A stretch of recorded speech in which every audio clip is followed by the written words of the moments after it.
tale unfolds with a memory from 8 months ago. 16-year-old Makoto Sakura receives news of his expulsion from school. Unfazed, he responds with a calm smile and an easy laugh, as though the entire situation is nothing more than a trivial joke to him. The other students watch in stunned silence, unable to believe what they are seeing. To them, it appears to be either a senseless prank or a strange misunderstanding. Rumors about Makoto's expulsion spread quickly among the students. Unconcerned by the gossip, Makoto moves through the corridors in silence. Whispers claim he fought with a classmate and was expelled just 2 weeks after enrolling.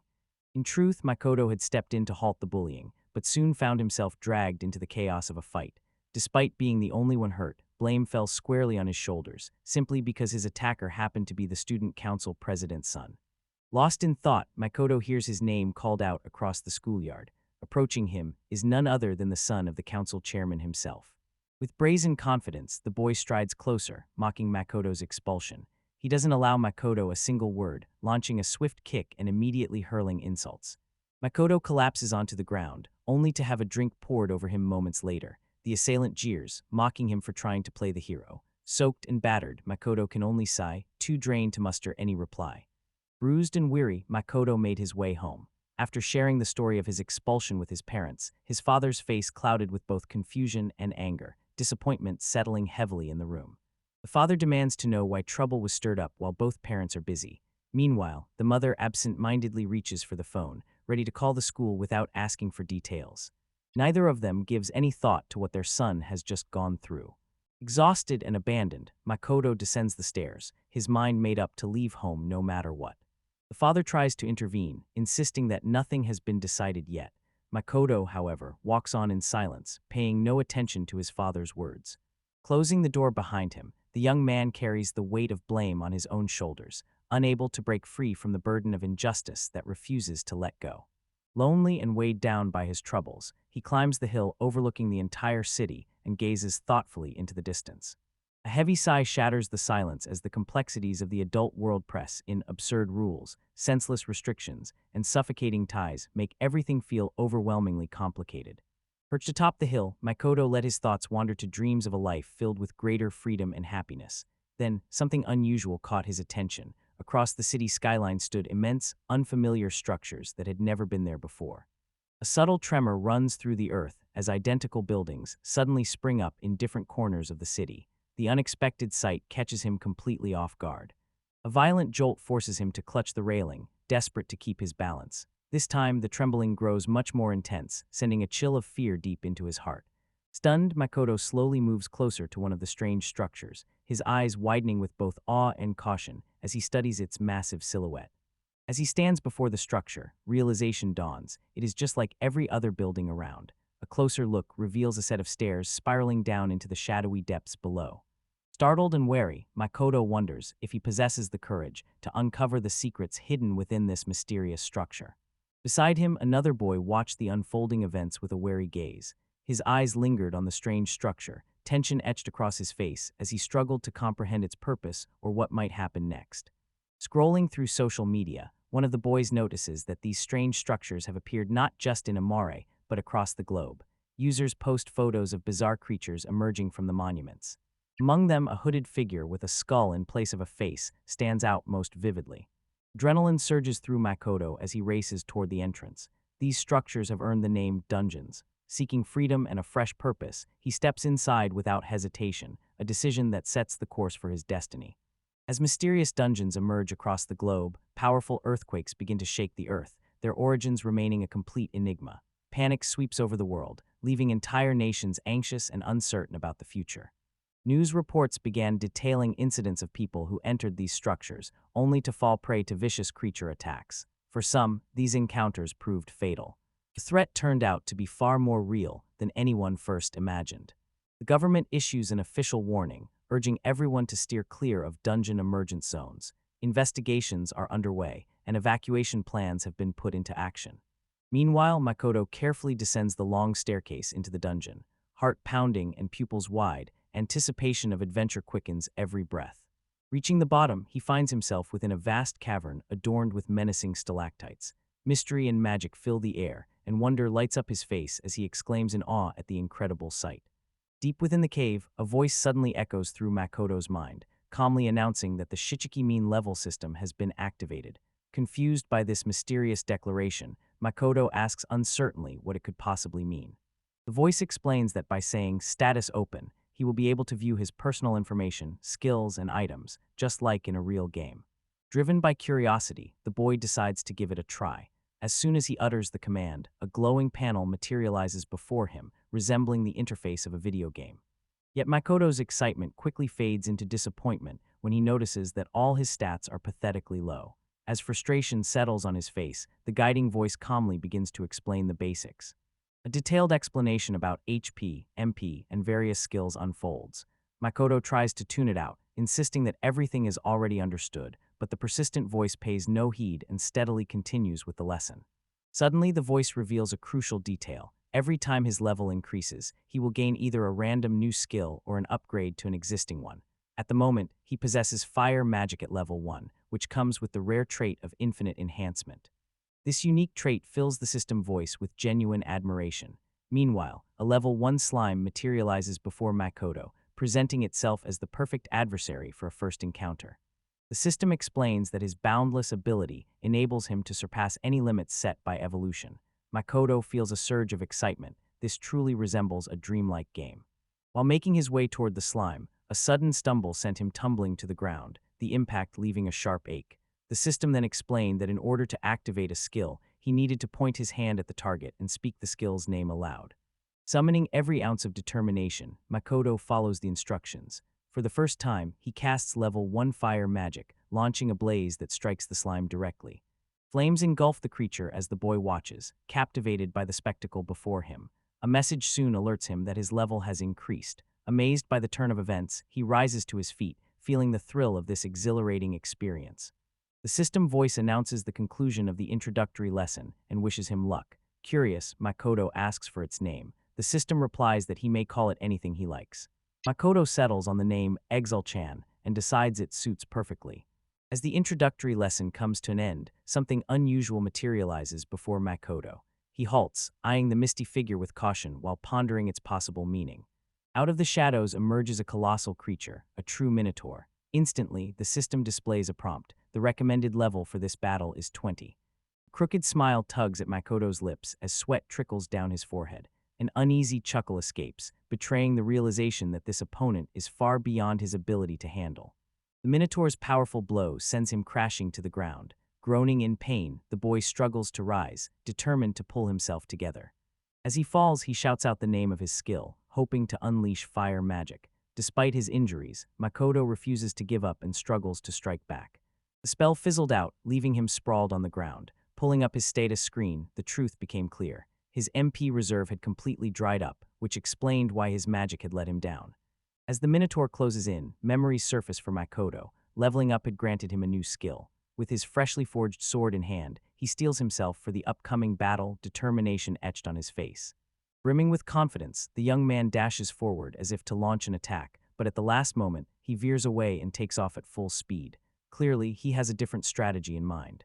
The Minotaur unleashed a furious roar, declaring Makoto as good as dead. Yet Makoto dashed toward the slime, a cunning strategy forming in his mind. Each movement revealed his unwavering focus on a specific goal. At last, the sought-after prize reveals itself. A satisfied smile spreads across his face as he readies himself to put his plan into action. Determination burns in his gaze, unwavering and bright. Without hesitation, the sword finds its mark, cutting through the slime with precision. Swift and decisive movements define the boy's every action. Once certain of his victory, surprise flickers across his face as he quietly wonders if he truly succeeded. The system responds at once, announcing that his level has leaped by 3. He now stands at level 5. Sweat trickled down Makoto's face as astonishment took hold. The extent of his rapid evolution surpassed even his own expectations. A new ability awakened within him, thousandfold experience. From this moment, defeating each monster promised not just growth, but a leap ahead. Filled with newfound inspiration and strength, a clenched fist signals his readiness to face far greater threats. Meanwhile, the Minotaur remains close, poised to strike. The following day, a wave of panic sweeps through the house as Makoto is nowhere to be found. His parents search desperately, anxiety tightening its grip with each passing moment. The mother bursts into the room, her face drained of color, a clear sign she has just learned something important. She mentions that an hour ago, a message from their son arrived on her phone. Her husband, caught off guard, asks where he is now. Preparing to explain, she begins to share what Makoto wrote. The parents reel in horror as the realization dawns on them. Their son is trapped in the dungeon. Meanwhile, Makoto comes face to face with the Minotaur once more. Now everything has changed. Determination burns in his eyes, standing strong at level 15. With unwavering confidence, he charges forward, fearless and free of doubt. Exhaustion weighing on him and breath coming hard, Makoto had already spent half the day in the depths of the dungeon. Amid the flickering darkness, he absorbed countless lessons about the creatures lurking in the shadows, hidden truths within himself, and the uncharted path that had just begun to unfold. Makoto notices an unusual phenomenon. No matter how many times the walls or floor of the dungeon are destroyed, everything eventually repairs itself. The entire place operates according to rules of its own. Moreover, the monsters he defeated begin to reappear. After a while, they return to the exact same spots where they first emerged. This revelation unfolds an extraordinary opportunity before him, an endless cycle of training and growth that he can now harness for his own advancement. Makoto continues testing the dungeon's mechanics. Approaching the staircase, he notices the Minotaur halts its pursuit. Hoping to take a break and send a message to his mother, he finds the connection unstable. Even the items in his interface appear disorganized. Despite the looming danger, a calm composure never leaves him as he carefully analyzes the situation. He affirms a newly discovered rule: monsters are unable to cross the boundaries of the dungeon. Makoto seizes the opportunity, stepping beyond the boundary of the zone and finally allowing himself a moment to rest. His plan has succeeded. Yet upon his return, the atmosphere shifts dramatically as an unexpected blow sends him crashing against the wall. Despite the brief respite, the real battle is only commencing, and once more, the young man finds himself utterly cornered.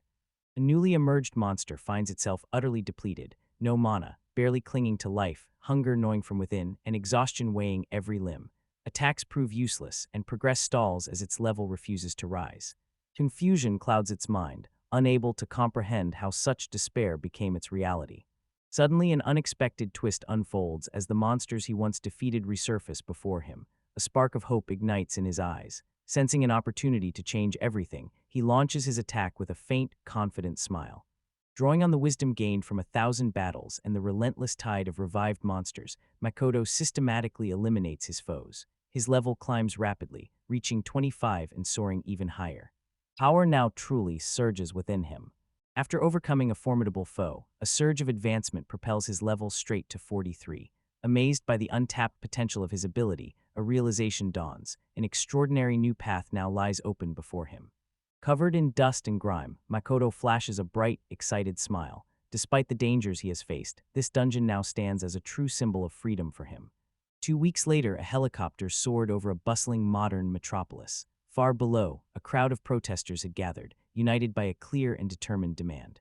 The crowd hoists banners and chants slogans, demanding that the portals to the dungeons be opened for anyone who wishes to enter. Meanwhile, within the halls of the United Nations, delegates from countries around the world gathered to debate the possibility of opening access to the portals. The discussion quickly gained momentum as differing perspectives collided. Rising to his feet, one of the leaders addresses the room, declaring that the level system and dungeon artifacts remain mysteries beyond the reach of modern science. He views these phenomena as the dawn of a new technological revolution. With unwavering resolve, he calls for action, urging everyone to open the doors to this unknown future. Yet the opponent's voice interrupts, expressing doubt about the depth of the research. In his view, there remains a lack of compelling reasons to proceed with opening the portals. The opponent reminds everyone that in the depths of the dungeon, modern weaponry and communication devices become useless. Here, traditional science holds no sway. The proponent of the revelation responds, insisting that the world no longer needs armies, but individuals of exceptional abilities. He urges everyone to abandon outdated ideas, declaring that a new era demands new ways of action. Summing up, he asserts that every citizen, no matter their region, deserves the right to explore the underground labyrinths. To move forward most effectively, he suggests that the state should purchase any discovered artifacts. The man insists that people should be warned about potential dangers, yet believes the final choice must be left to each individual. In his view, the reward system functions excellently, and no one should be denied the right to participate if they wish. The narrator points out that despite all the dangers, dungeons offer dreams, wealth, fame, and freedom. It is only fair, then, to give a name to those who venture inside, not with grandeur or disdain. What they need is a neutral title, one that acknowledges both their decision and the reasons that drive them. A towering and formidable adversary emerges before the protagonist, exuding a sense of menace surpassing any danger faced until now. Resolute eyes reflect his unwavering determination. Without hesitation, he accepts the title, a symbol of every trial endured within this labyrinth: pain, relentless battles, newfound strength, and the freedom ultimately claimed. 8 months slipped by, bringing December's chill. In the province of Ayanomori, an uncharted dungeon emerged, beckoning only those at level 40 or higher. The story now shifts to the present day, deep within the dungeon's fifth floor. The group of adventurers faces off against a terrifying minotaur, far more ferocious than any foe they have encountered before. Tension thickens the air, yet one member steps forward with quiet confidence, assuring the others that everything is under control. A monster of such extraordinary rarity appeared that the system could not even assign a recommended level. The Kudo siblings stood frozen in despair, confronted by a minotaur of unknown level. Aya and Yui desperately plead with the hero to escape, but he stands firm, choosing to remain behind. Resolute, he faces the enemy head-on, determined to hold them off and grant the others a chance to flee. Taking the full weight of responsibility upon his shoulders, he prepares for what lies ahead. Recognizing the danger, he speaks with determination. If everyone runs at once, they will all perish. He urges caution and pleads for restraint, yet the hero strides forward, unwavering and fueled by courage. Shouting not to be underestimated, he drives his sword into the Minotaur's chest, yet the force behind his strike fails to achieve the intended impact. The monster counterattacks, hurling the hero to the ground. Crushed and drained of strength, the hero lies motionless. A desperate shout from Ya urges everyone to flee. Despair hangs heavy in the air, and all hope seems lost. The hero lifts his gaze, but the scene abruptly shifts. In the real world, an ad flashes across a phone screen, urging fresh recruits to join. Newcomers are needed for survival in this perilous reality. In his thoughts, the protagonist bids farewell to Ya and Yui, silently apologizing for dragging them into such a perilous and senseless ordeal. Guilt gnaws at him as he admits to his selfishness in urging his friends to follow without considering their safety. Determined like never before, he resolves to etch this moment into their memories. Alone, he will face the Minotaur, unflinching and free of regret, prepared to see it through to the very end. Left alone with the monster, the hero offers a heartfelt apology to everyone. Calm acceptance fills his gaze, as if he has come to terms with his fate. Yet in that moment, something unexpected begins to unfold. The space around them twists and bends, as a swirling vortex engulfs the hero, the Minotaur, and another mysterious figure. Everything is drawn inexorably into the heart of the eruption. The protagonist plunges onto the scene, driving a powerful blow straight into the Minotaur's chest. A spiraling shockwave bursts forth from the impact. The Minotaur bellows in pain while the protagonist stands frozen, unable to believe what he's just witnessed. With a final decisive strike, the main character defeats the Minotaur once and for all. Stunned into silence, the hero, Aya, and Yui remain rooted to the spot, struggling to grasp the reality of what has just transpired. With a gentle smile, the hero approaches and asks if everyone is all right. Calmly, he explains that he heard cries for help and hurried over right away, as if it were nothing more than a routine stroll. With a single, decisive blow, the Minotaur crashes to the ground.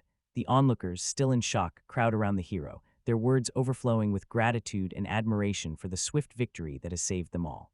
Amazement fills their faces as curiosity compels them to ask about his current level. Eager to uncover the secret behind such an astonishing achievement, they wait for his reply. With a smile playing on his lips, the hero begins to count, memories of having just vanquished a formidable foe, adding an intriguing air to the moment. Wearing a calm smile, he finally responds, revealing that his level is 10,000. The tranquility in his demeanor stands in stark contrast to the sheer absurdity of his words. The audience sits in stunned silence, unable to believe the number displayed before them. A name flickers onto the screen: Sakura Mako. Nearby, a sign reads, Loving One 1000. This company stands out, boasting an unparalleled level of excellence that surpasses anything they have ever encountered. The entire room freezes in stunned silence. An unimaginable number flashes on the screen, leaving everyone staring in disbelief. Makoto steps forward and announces his official rank, Loving One 1000. A stunned silence washes over the crowd, leaving everyone at a complete loss for words. Careful examination confirms it. He truly has reached that astonishing number. Armed with the power to gain 1,000 times more experience and possessing an unlimited level, he has shattered every boundary of evolution. Makoto eagerly boasts about his impressive level, which ranges from 1 to 1,000. The hero, wearing a grave expression, cautions him against sharing such details. Information like this carries real danger and should be kept secret. The hero gently and amicably explains that if not only the Japanese government, but also other countries learn of this, they might try to use or control him. Such a fate could cost him his freedom. This line is an error, 10 lane, most likely corrupted text or system noise, so it is omitted without losing meaning. The hero comes to realize that Makoto is far from a bad person. Quite the opposite, he is their savior. Every one of them owes their life to his actions. Embarrassment painted Makoto's cheeks, as he promised to act with greater caution from now on and avoid putting himself in harm's way. Suddenly, Aya appears, her face bright with excitement and a nervous smile playing on her lips. Without warning, she asks if he managed to catch everything. Fascinated by his strength, she guessed that his sights were set on something significant, a formidable dungeon promising a true challenge. Makoto simply shrugs, puzzled by everyone's astonishment. His straightforward tone only deepens the confusion in the room. Aya explains that the government has announced a nationwide challenge. The prize, 30 million, awaits whoever defeats the boss of the Red Shadow dungeon in Okinawa. Makoto's eyes widen in astonishment at the staggering sum. News of the reward instantly captures his attention. Excitement flickers in his eyes as he repeats several times what an amazing challenge this is. His curiosity reaches its peak.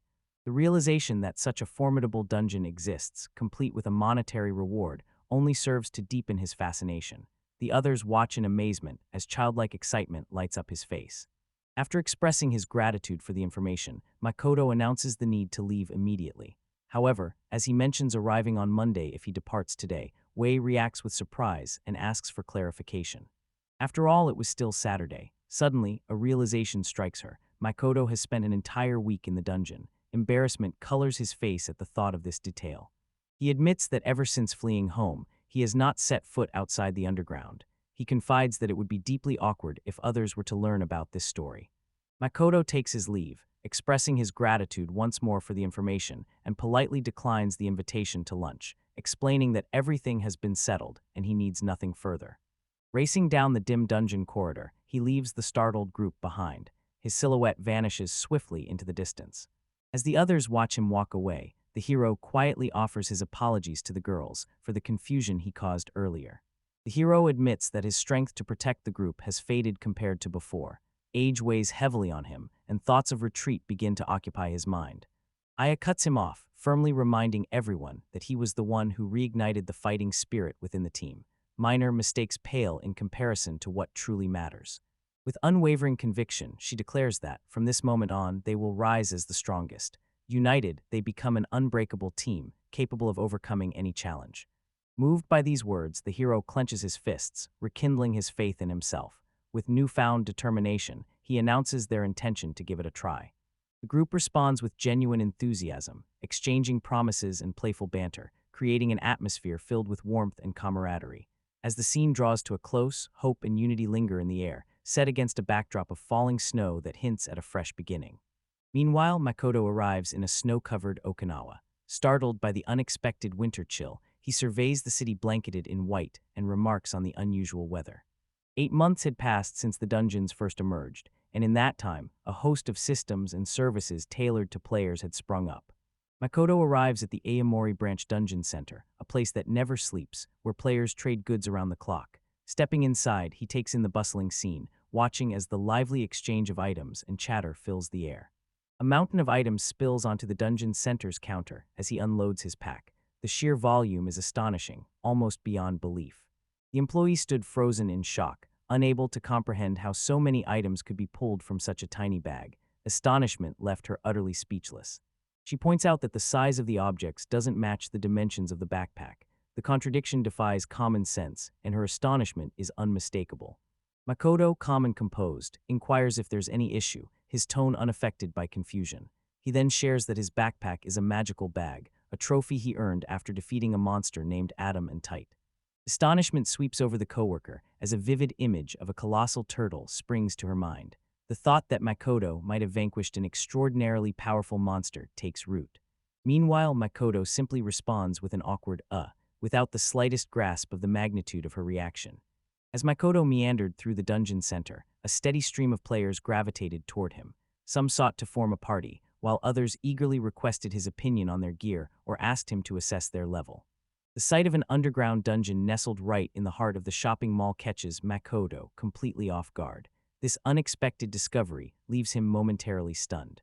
The employee clarifies that reality is quite the opposite. The store was constructed around the underground chambers. Only now does Makoto realize he had never noticed this detail before. She explains that although the dungeon is classified as low rank, its boss remains undefeated despite the many attempts made by players. Sensing Makoto's curiosity, she offers him encouragement, only for him to change the subject and ask how long the appraisal process takes.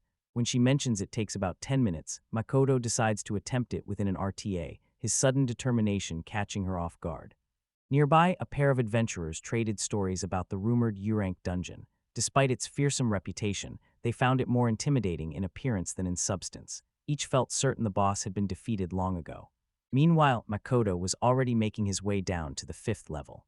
Far beneath the earth, within the shadowy corridors of the mist-shrouded prison, Makoto makes up his mind to venture alone into the boss's domain. The presence of the boss thickens the air, chilling it and charging the room with a heavy tension, reminiscent of the pressure that settles before a storm. As he carefully examines the surface, a faint silhouette of a creature gradually comes into view, sharpening his attention as he prepares for the impending encounter. Before Makoto stands the king of slimes, a monster whose level remains a mystery. Instantly, Makoto senses he is facing the true ruler of these depths. With focused resolve, he readies himself for the impending battle.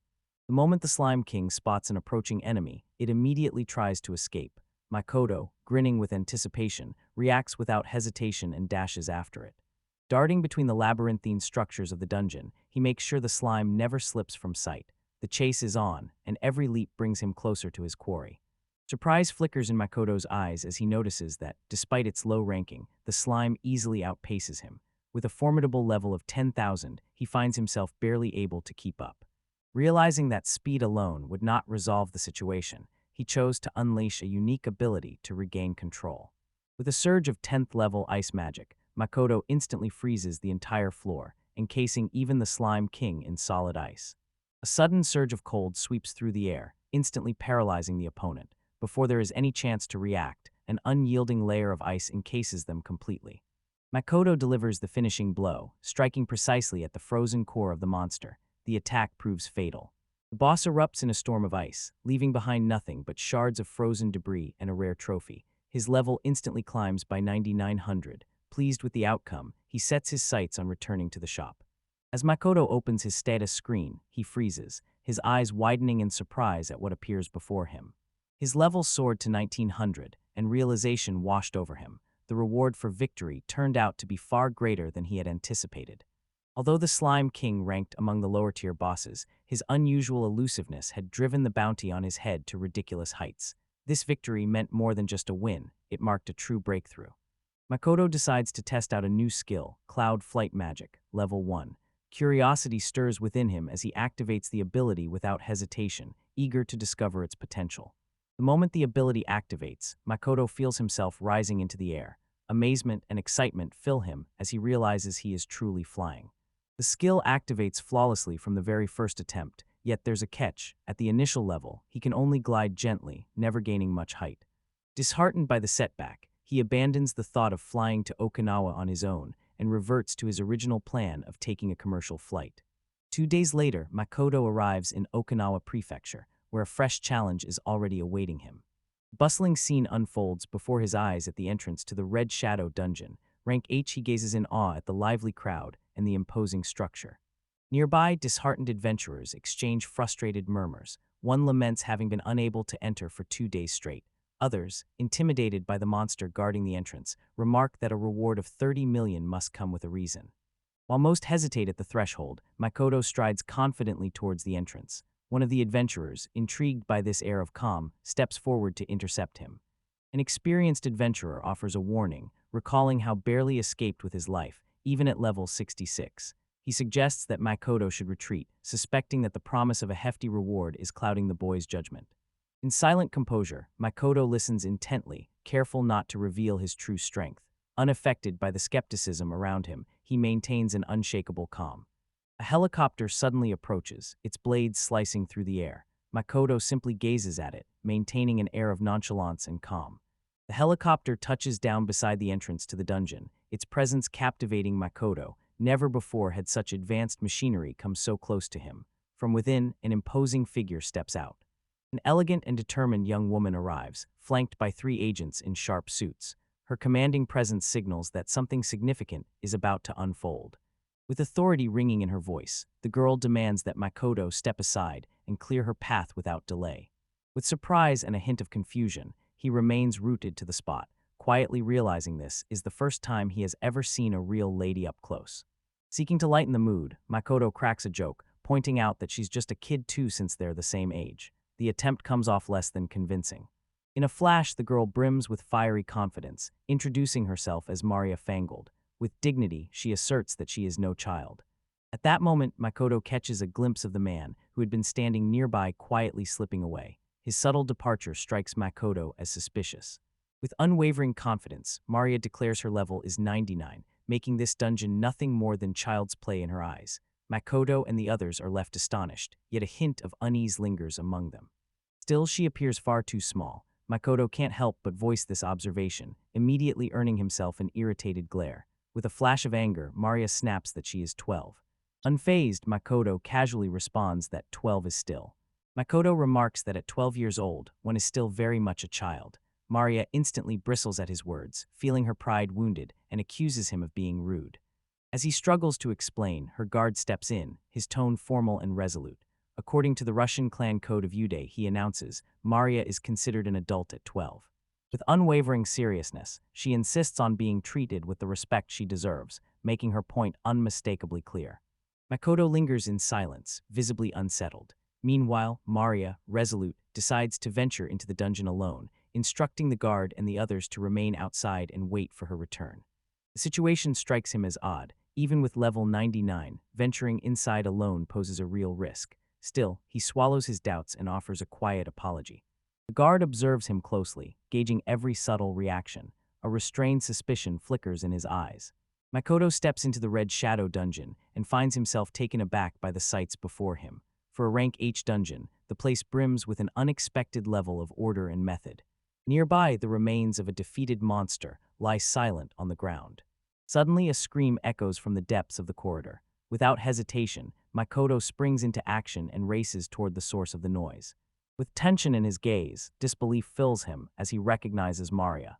The same girl known as Level 99 darts forward, her terrified screams echoing in the air. Behind her thunders a colossal, raging boar, relentless in its pursuit. Panic-stricken, she desperately pleads for someone to save her. Confusion clouded Makoto's mind. Could this truly be the same confident Maria who had been boasting about her strength just moments ago? The whole situation felt utterly absurd.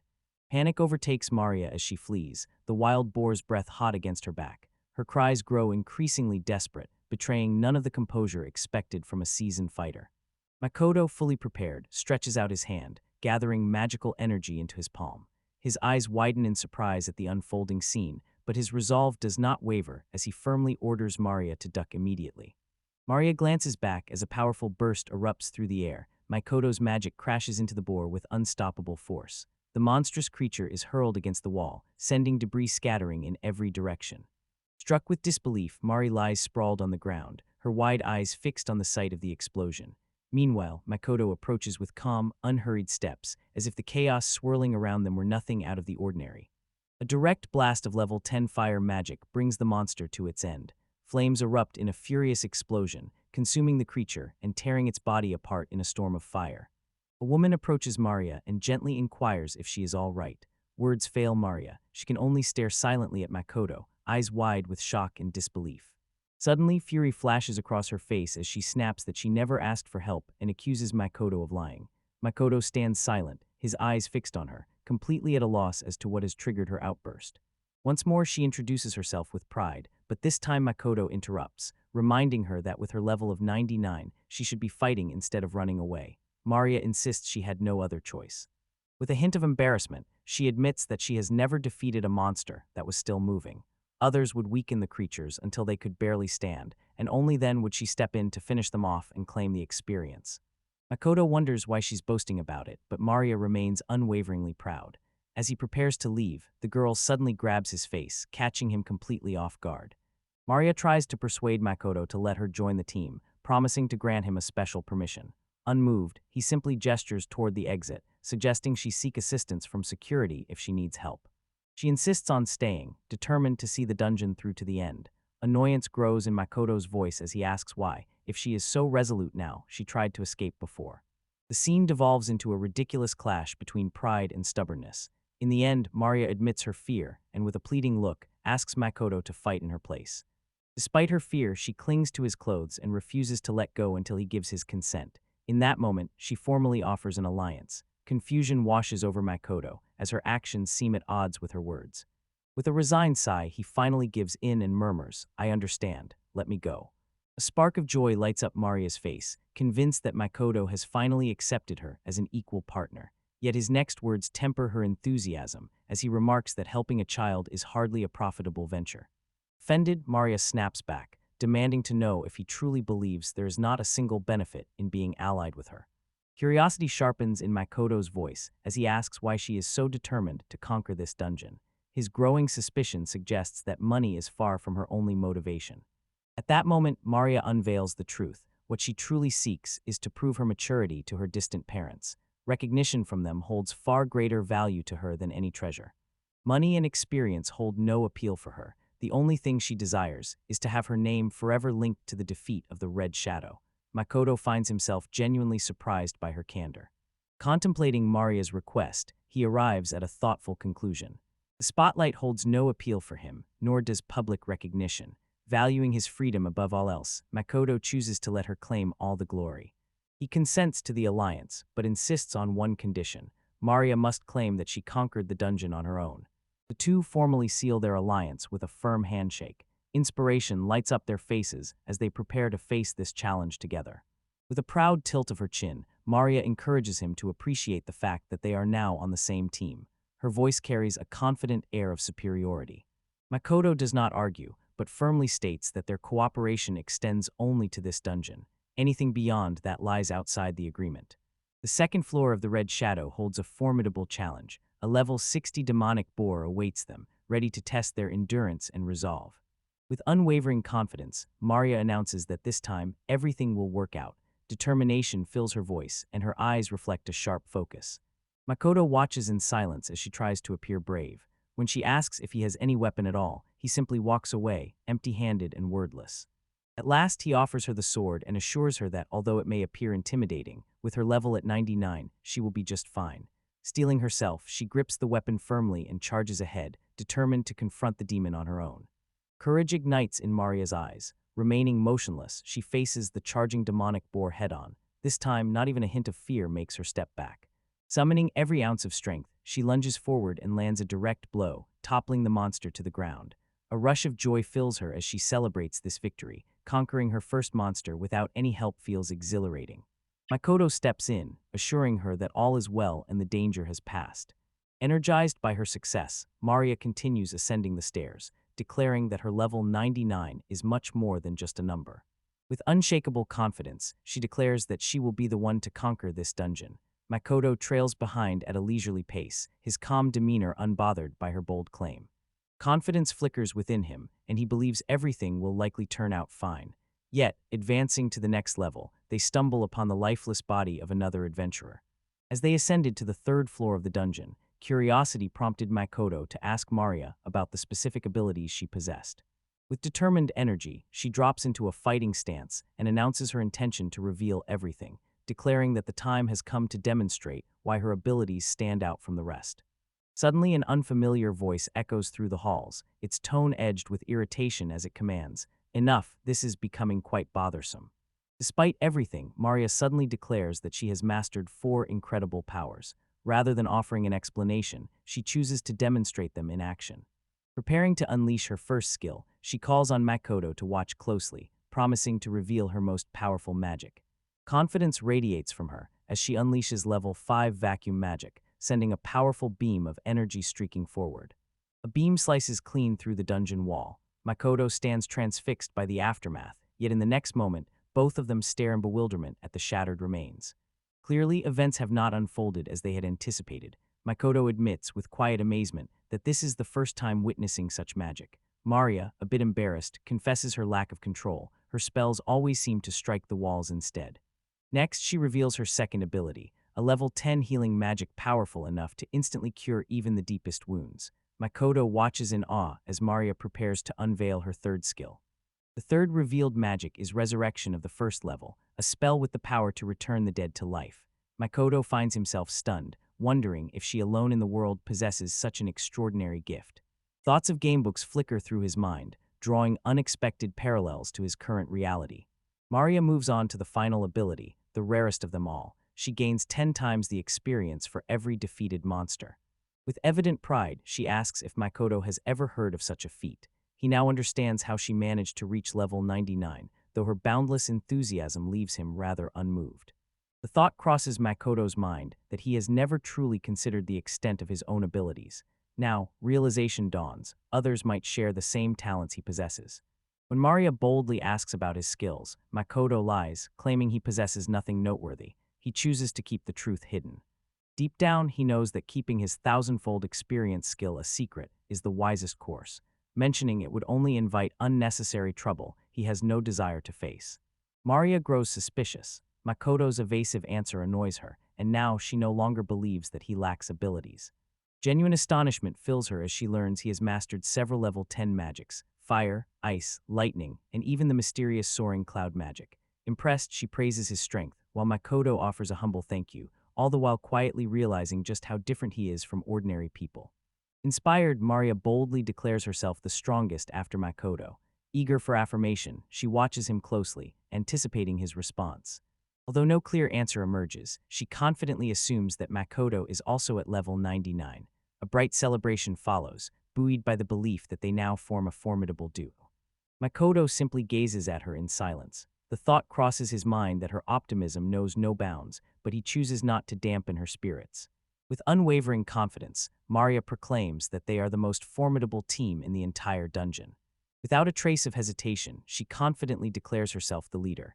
Meanwhile, Makoto remains silent, offering no objections and letting her revel in her newfound authority. In the end, he lets out a soft chuckle and says, "Perhaps there's some truth to it." Maria watches him in surprise, never before having seen this side of his easygoing nature. Although their partnership began purely out of convenience, Makoto now admits that growing closer to someone like Maria is far from a bad idea. A rare sight unfolds before Maria, Makoto smiling. Her eyes grow soft, touched with a hint of surprise. A memory from the past surfaces in Makoto's mind. He recalls a time when he once formed an alliance with others. That experience turned out to be a disappointment, one best left forgotten. Everything felt empty and unengaging. Meanwhile, deep within the 6th floor of the Red Shadow dungeon, Maria bolts through the darkness, her panicked cries echoing as she flees a fresh and unexpected threat. Whatever strategy she once trusted has already unraveled. Panic seizes her as she screams for Makoto, her voice rising in terror when zombies emerge from the darkness. Overcome with fear, she races toward him, desperately calling his name again and again, pleading for help. Makoto-kan sprang into action, delivering a powerful blow that scattered the attackers and stood as a shield between the girl and the advancing threat. Struggling to mask her fear, Maria forces a smile and, with feigned bravado, claims that a rank of H is nothing to worry about. Even for her, she insists, it's a trivial matter. Nearby, another adventurer is ambushed by a lurking monster. Outmatched and desperate, the adventurer struggles to defend himself, raising his voice in a plea for help. Makoto watches the scene unfold with calm detachment while Maria, gripped by panic, rushes into the fray, shouting that she will save him. Following the successful rescue, a sense of relief washed over the group as they gathered their composure and reviewed what had just transpired. The grateful adventurer expresses heartfelt thanks to Makoto for saving his life and even restoring his magical energy. Every word he speaks brims with genuine appreciation. Maria quietly observes the scene while Makoto casually remarks that it was nothing. With a playful tone, Makoto jokes with the adventurer, saying, "Look who's talking," keeping the atmosphere light even as tension lingers beneath the surface. After offering his thanks, the adventurer announces he is in a hurry and strides off, heading straight in the direction from which they have just come. Maria, puzzled, asks him why he is going that way. A blush creeps onto his face as he admits he's simply heading back. His voice falters, and the answer fails to convince.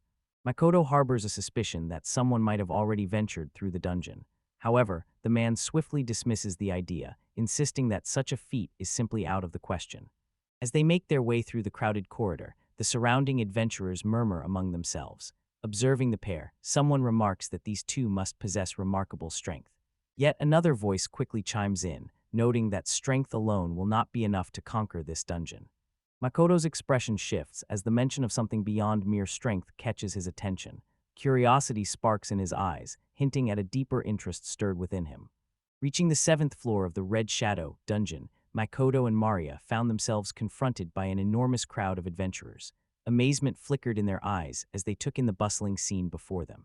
Gloom hangs heavy over everyone as no one dares to take a step forward. Uncertainty lingers in the air, leaving a hush of unease and curiosity about what lies ahead. Upon reaching the seventh floor, the group discovers a sprawling lake, its waters entirely laced with poison, a formidable hurdle on their journey. One of the girls issues a warning. The fluid slowly numbs the body, leaving limbs heavy and unresponsive. Even a brief dip renders movement impossible. She mentions that just an hour ago, someone recklessly plunged into the lake, escaping danger only because a woman with glasses happened to intervene, a true stroke of luck. Makoto admits without hesitation that he possesses no purification magic. The revelation stirs surprise among those gathered, since everyone had expected just such a magic user to appear. Panic rises within Maria as uncertainty grips her thoughts. The woman standing beside her gently steps in and offers a calm solution, explaining that there is another way to cross the lake without using magic. Without warning, Makoto sweeps Maria into his arms. Her cheeks flush scarlet, confusion swirling in her eyes as she tries to make sense of the unexpected gesture. Ignoring her unease, he calmly instructs her to hold on tight. Channeling his superhuman speed, Makoto leaps across the poisonous lake in a single bound, leaving the onlookers frozen in astonishment. Panic overtakes Maria as she cries out, unable to believe he truly intends to leap across the lake. To her, the idea feels utterly impossible. With calm precision, Makoto invokes level 1 floating cloud magic and lifts effortlessly above the poisonous water, gently carrying her in his arms. Amazement roots her in silence. Not a single word escapes her lips. He soars across the lake, leaving the astonished crowd in his wake. Though now safely out of danger, Maria snaps at him to let her go. Being touched, even out of noble intent, clearly unsettles her. Back on solid ground, discomfort settles over Maria. Embarrassment burns within her after being carried before everyone, made even more awkward by the fact that Makoto is not even her boyfriend. The memory of being carried in Makoto's arms still leaves Maria both stunned and embarrassed. The feeling of his close embrace lingers, and under her breath she mutters that now he must take responsibility for it. Meanwhile, Makoto remains perfectly composed, announcing that their next stop is the 8th floor. He has no idea just how deeply this situation has affected Maria. Her silent gaze lingers on him, cheeks flushed with warmth. Noticing her unusual demeanor, Makoto gently asks what is wrong. He reminds everyone that their goal today is to advance as far as possible. Lost in a tangle of emotions, Maria silently resolves to tell her parents about this adventure no matter what. A sudden spark of enthusiasm lights up within her. Eyes shining, she turns to Makoto and exclaims, plans to reveal every detail to both father and mother once the dungeon adventure ends. Meanwhile, Makoto can only wonder at this sudden surge of emotion. Advancing through the 13th floor of the Red Shade, Makoto seamlessly blends level 2 soaring cloud magic with level 10 fire magic. The group has been exploring the labyrinth's depths for more than 10 hours now. Soaring above the monsters, he unleashes formidable waves of fire upon them. With eyes wide in admiration, Maria watches and exclaims with delight that this is exactly what she expects from Lord Makoto. Makoto dispatches the monster with a single, decisive strike, positioning himself to shield Maria at the same time. Every movement flows with precision, every blow lands with unwavering accuracy. Startled, Maria assures everyone she is unharmed, but quickly wonders aloud why so many monsters have suddenly appeared around them. Despite her nerves, she manages to stay composed and shifts her concern to Makoto's well-being. In her defense, she insists that buttons are made to be pressed, even though the one she just chose looked incredibly suspicious. Makoto can only sigh, admitting to himself that her actions really did seem odd. Whenever the topic of taking a break arises, Maria insists she still has plenty of energy left. To her complete astonishment, Makoto quietly begins setting up the tent.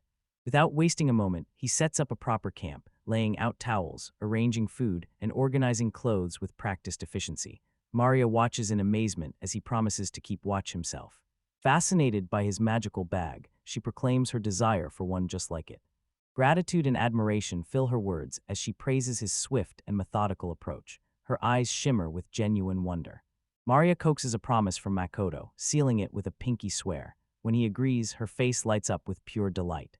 She tucks herself away in the tent with a contented smile, while Makoto lets out a weary sigh, feeling more like a babysitter than a companion, his own energy already spent. Outside, seated quietly, he listens as Maria expresses her heartfelt gratitude for everything he has done. Warmth and calm fill her voice. She praises his level 10 fire magic, recalling how it has saved her life on more than one occasion. She also points out that his preparation stands at the very highest level. He adds that his strength resembles that of a legendary warrior. Makoto, caught off guard by the unexpected compliment, feels a wave of genuine surprise. He inquires how she learned about the group Suncut no Gorin. Maria responds with complete ease, as if the matter is perfectly ordinary. Maria explains that the Senko no Gyuren team stands out as the most famous among the younger generation, admired for both their strength and striking appearance. News reports and media coverage featuring their images leave Makoto deeply impressed. Memories of meeting their leader, Kamishiro, fill her with pride. She describes him as a charming young man and quietly admits her wish to see him again one day. It turned out that Maria had once shared an adventure with them in the past, never imagining that they would one day become so famous. Makoto, taken aback by her words, tries to change the subject by dismissing them as mere dreams. In response, Maria playfully accuses him of being jealous. The story shifts back 7 months, unveiling a flashback where the protagonist finds himself surrounded by several individuals who are likely to become pivotal figures in his future. The hero confesses that ever since their encounter, his sense of freedom has wavered. Something about meeting them has transformed his inner world. Kamishiro Shinichi, a lively 16-year-old, chats animatedly with Sakura, teasing her for acting a bit too childish and suggesting she should try to be more mature. Sakura looks puzzled, her expression showing she's unsure what she did wrong. Kamishiro carries himself with an easygoing, playful air. The conversation drifts toward the 5-star dungeon Shal of Saren, hinting at their past adventures within its depths. In this scene, Kaido Hikari, Rizukawa Renji, Umo Shigeyumi's, and the protagonist are all present. The scene introduces the team, each member radiating their own distinct flair and personality. Their interactions buzz with energy, marked by sharp contrasts and engaging exchanges that highlight their intriguing group dynamic. 16-year-old Hikari Kaido radiated energy and cheerfulness, her laughter echoing as she teased Makoto, calling him fascinating for running away from home, getting expelled from school, and ending up in a dungeon. Mitsukawa Renji, 16 years old, carried herself with quiet restraint and unwavering focus. Noisy commotions grated on her nerves, particularly the antics of Kaido. Meanwhile, Makoto remained an outsider, watching the others with silent bewilderment at their peculiar behavior. With a quiet whisper, Renji confides something to Nagasawa Beniko. Without hesitation, Beniko moves straight toward Makoto. Beniko, 16 years old, inquires whether he prefers to play solo. Someone takes a moment to explain that dungeon explorers fall into 2 groups, solo and team-based. Makoto offers a reserved reply, while Beniko appears utterly indifferent. Trying to keep the conversation going, he mentions the name of his own team. The others regard him with a mix of detachment and curiosity, quietly sizing him up. A horde of monsters suddenly tumbles from the ceiling after someone, likely a girl with a scythe triggers a hidden trap by accident. The sudden assault leaves Makoto stunned. The entire team springs into action, and chaos erupts as a wild battle unfolds. The Senko no Gyuren team charges into battle. Kaido launches powerful attacks, Renji strikes with precision, Beniko maintains a cool composure, and Kamishiro calmly dismantles any foes in their path. Observing from a distance, Makoto watches with awe, deeply impressed by their strength. While listening to the explanation, he learns that the name Senko no Gyuren is actually an abbreviation formed from the initials of the team members' names. Makoto observes the group of 4 standing close together, each gripping their weapon with a sense of readiness. United by strength and style, their presence commands admiration. Together, they form a remarkable team defined by a unique spirit and unmistakable identity. Amidst the light-hearted chatter, a participant casually asks who came up with the team's name, sparking a wave of playful guesses and laughter among the group. Beniko and Renji trade quick remarks, their words bouncing easily between them, while Kaido responds with exaggerated flair. Meanwhile, Makoto, lost in thought, realizes he has yet to face any real challenges. Suddenly, the tranquility shatters as a new creature lunges into the midst of the group, sowing confusion among everyone. With swift precision, Makoto eliminates the enemy, and his level rises by 2 points. Meanwhile, Sakura is struck by the attack and collapses to the ground. The tension escalates among the others as Kaido quickly lifts her up, while Mizukawa prepares a healing spell. The entire team gathers around, concern written clearly in their eyes. Mizukawa brushes off the injury as nothing more than a scratch and swiftly channels healing magic, hoping to put her friends at ease. Yet as the spell unfolds, an odd twist ripples through the magic. The glow shifts unexpectedly, and the arcane energy begins to behave unpredictably, causing unease to spread among everyone present. Mizukawa herself admits with surprise that something unusual happened during the process, something she had not anticipated. Makoto awakens, wrapped snugly in a blanket. His eyes fall on a vessel filled with liquid nearby as he searches his memory, trying to piece together the events that brought him here. Kamishiro sits quietly beside him, calmly absorbed in a book, then asks how he is feeling. Meanwhile, Makoto remains bewildered, still unable to make sense of what just happened. Realization dawns that he had fainted and somehow managed to survive. A venomous creature, one he had never even heard of before, had poisoned him. The tale revolves around the venomous bird, a creature with a deadly poison gland nestled in its head. Its toxin is lethal, but through Mizukawa's intervention, the bird survived. While he slept, Mizukawa neutralized the poison, and Kaido, relying on his enhanced strength, carried him up to the 14th floor. With a shy nod, Makoto expresses his gratitude, while Kaido insists he should thank Mitsukawa personally, reminding him that he wouldn't have made it without her. While pondering the power of healing and detoxification magic, Makoto wonders if traditional doctors even have a place in this new world. Kaido decides to observe Sakura's abilities. However, when Makoto's status appears instead, everyone is stunned by the unexpected revelation. Possessing formidable skills, he commands fire, ice, and lightning with a mastery that surpasses even Kaido. The team can hardly conceal their astonishment. Makoto announces he has already reached level 71, leaving Kaido feeling frustrated and determined to become stronger. Fuming with frustration, Kaido storms off to train, his anger barely contained. The commotion quickly draws Kamashiro's attention, who scolds him for making such a racket. Embarrassed, Kaido lowers his gaze and offers a quiet apology. As Makoto slowly recovers, Kamashiro carefully examines his status screen. The sight of abilities such as unlimited level increase and experience times 1,000 leaves him truly astonished.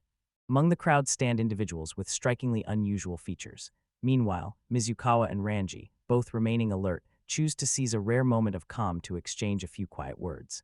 Both remain on alert, yet still manage to exchange a few words, their vigilance never wavering as they carefully observe their surroundings.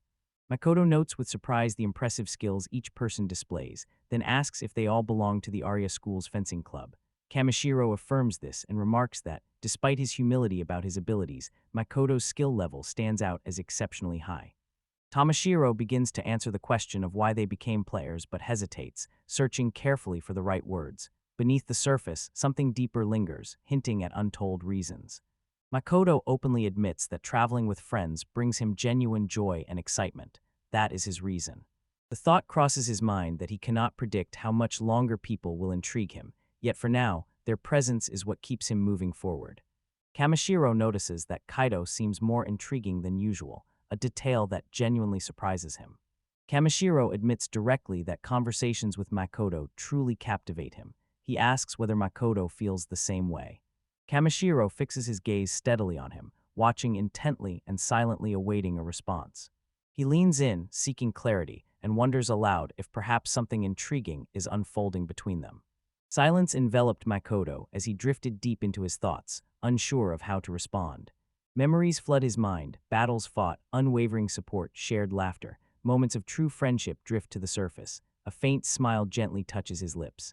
His expression shifts to one of quiet contemplation, touched by the memories that have clearly moved him deeply.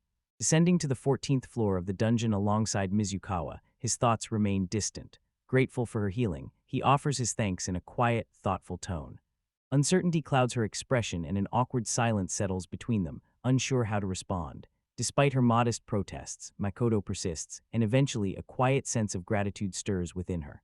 As they moved from one corridor to the next, Mizukawa admitted she possessed no special skills, only the most basic abilities. However, Makoto dismissed her self-criticism, insisting that without her, he would not have survived. The others join in her defense, pointing out that saving even a single life is a remarkable accomplishment in itself. Deeply moved, Makoto offers his heartfelt thanks once more. A faint blush colors Mizukawa's cheeks as she replies with a gentle, modest smile. As the journey unfolds, Beniko attempts to draw attention to herself, claiming she deserves praise as well. Kyra, however, curtly tells her to be quiet. While moving forward, Kamashiro's attention is caught by something ahead. He gestures toward a hole in the wall, newly revealed in the darkness. Everyone moves closer and discovers a staircase descending even deeper into the dungeon, where darkness swallows each step. As they descend to the 15th floor, Sakura senses a sudden shift. An icy, oppressive heaviness fills the air. Kamishiro senses the same thing. Without a doubt, a floor boss waits nearby. Up ahead, a dreadful wolf-like creature steps into view, radiating a hostile aura. The group halts in front of the boss's room on the 15th floor, a heavy silence settling over them. Everyone senses that the monster waits impatiently just beyond the door. To settle who would face the monster first, Beniko suggests they decide with a quick game of rock, paper, scissors. Mizukawa's confusion is evident. Unfamiliar with the game's rules, her uncertainty grows, and Sakurai's astonishment deepens in response. Beniko explains that to ensure a fair distribution of experience, they always decide who will deliver the finishing blow through this very game. Suddenly, Kaido interrupts, pointing out that Sakura cannot participate since she holds level 71 and is not officially part of the team.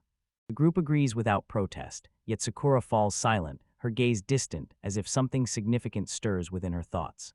Mizukawa speaks up without hesitation, firmly declaring that Sakura has already become their friend.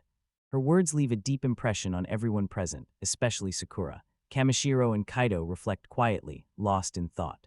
At last, Kamishiro comes to a decision. Leaving a friend out would be wrong. Sakura, her smile gentle and warm, agrees to join the game, delighted that they can now call each other true friends.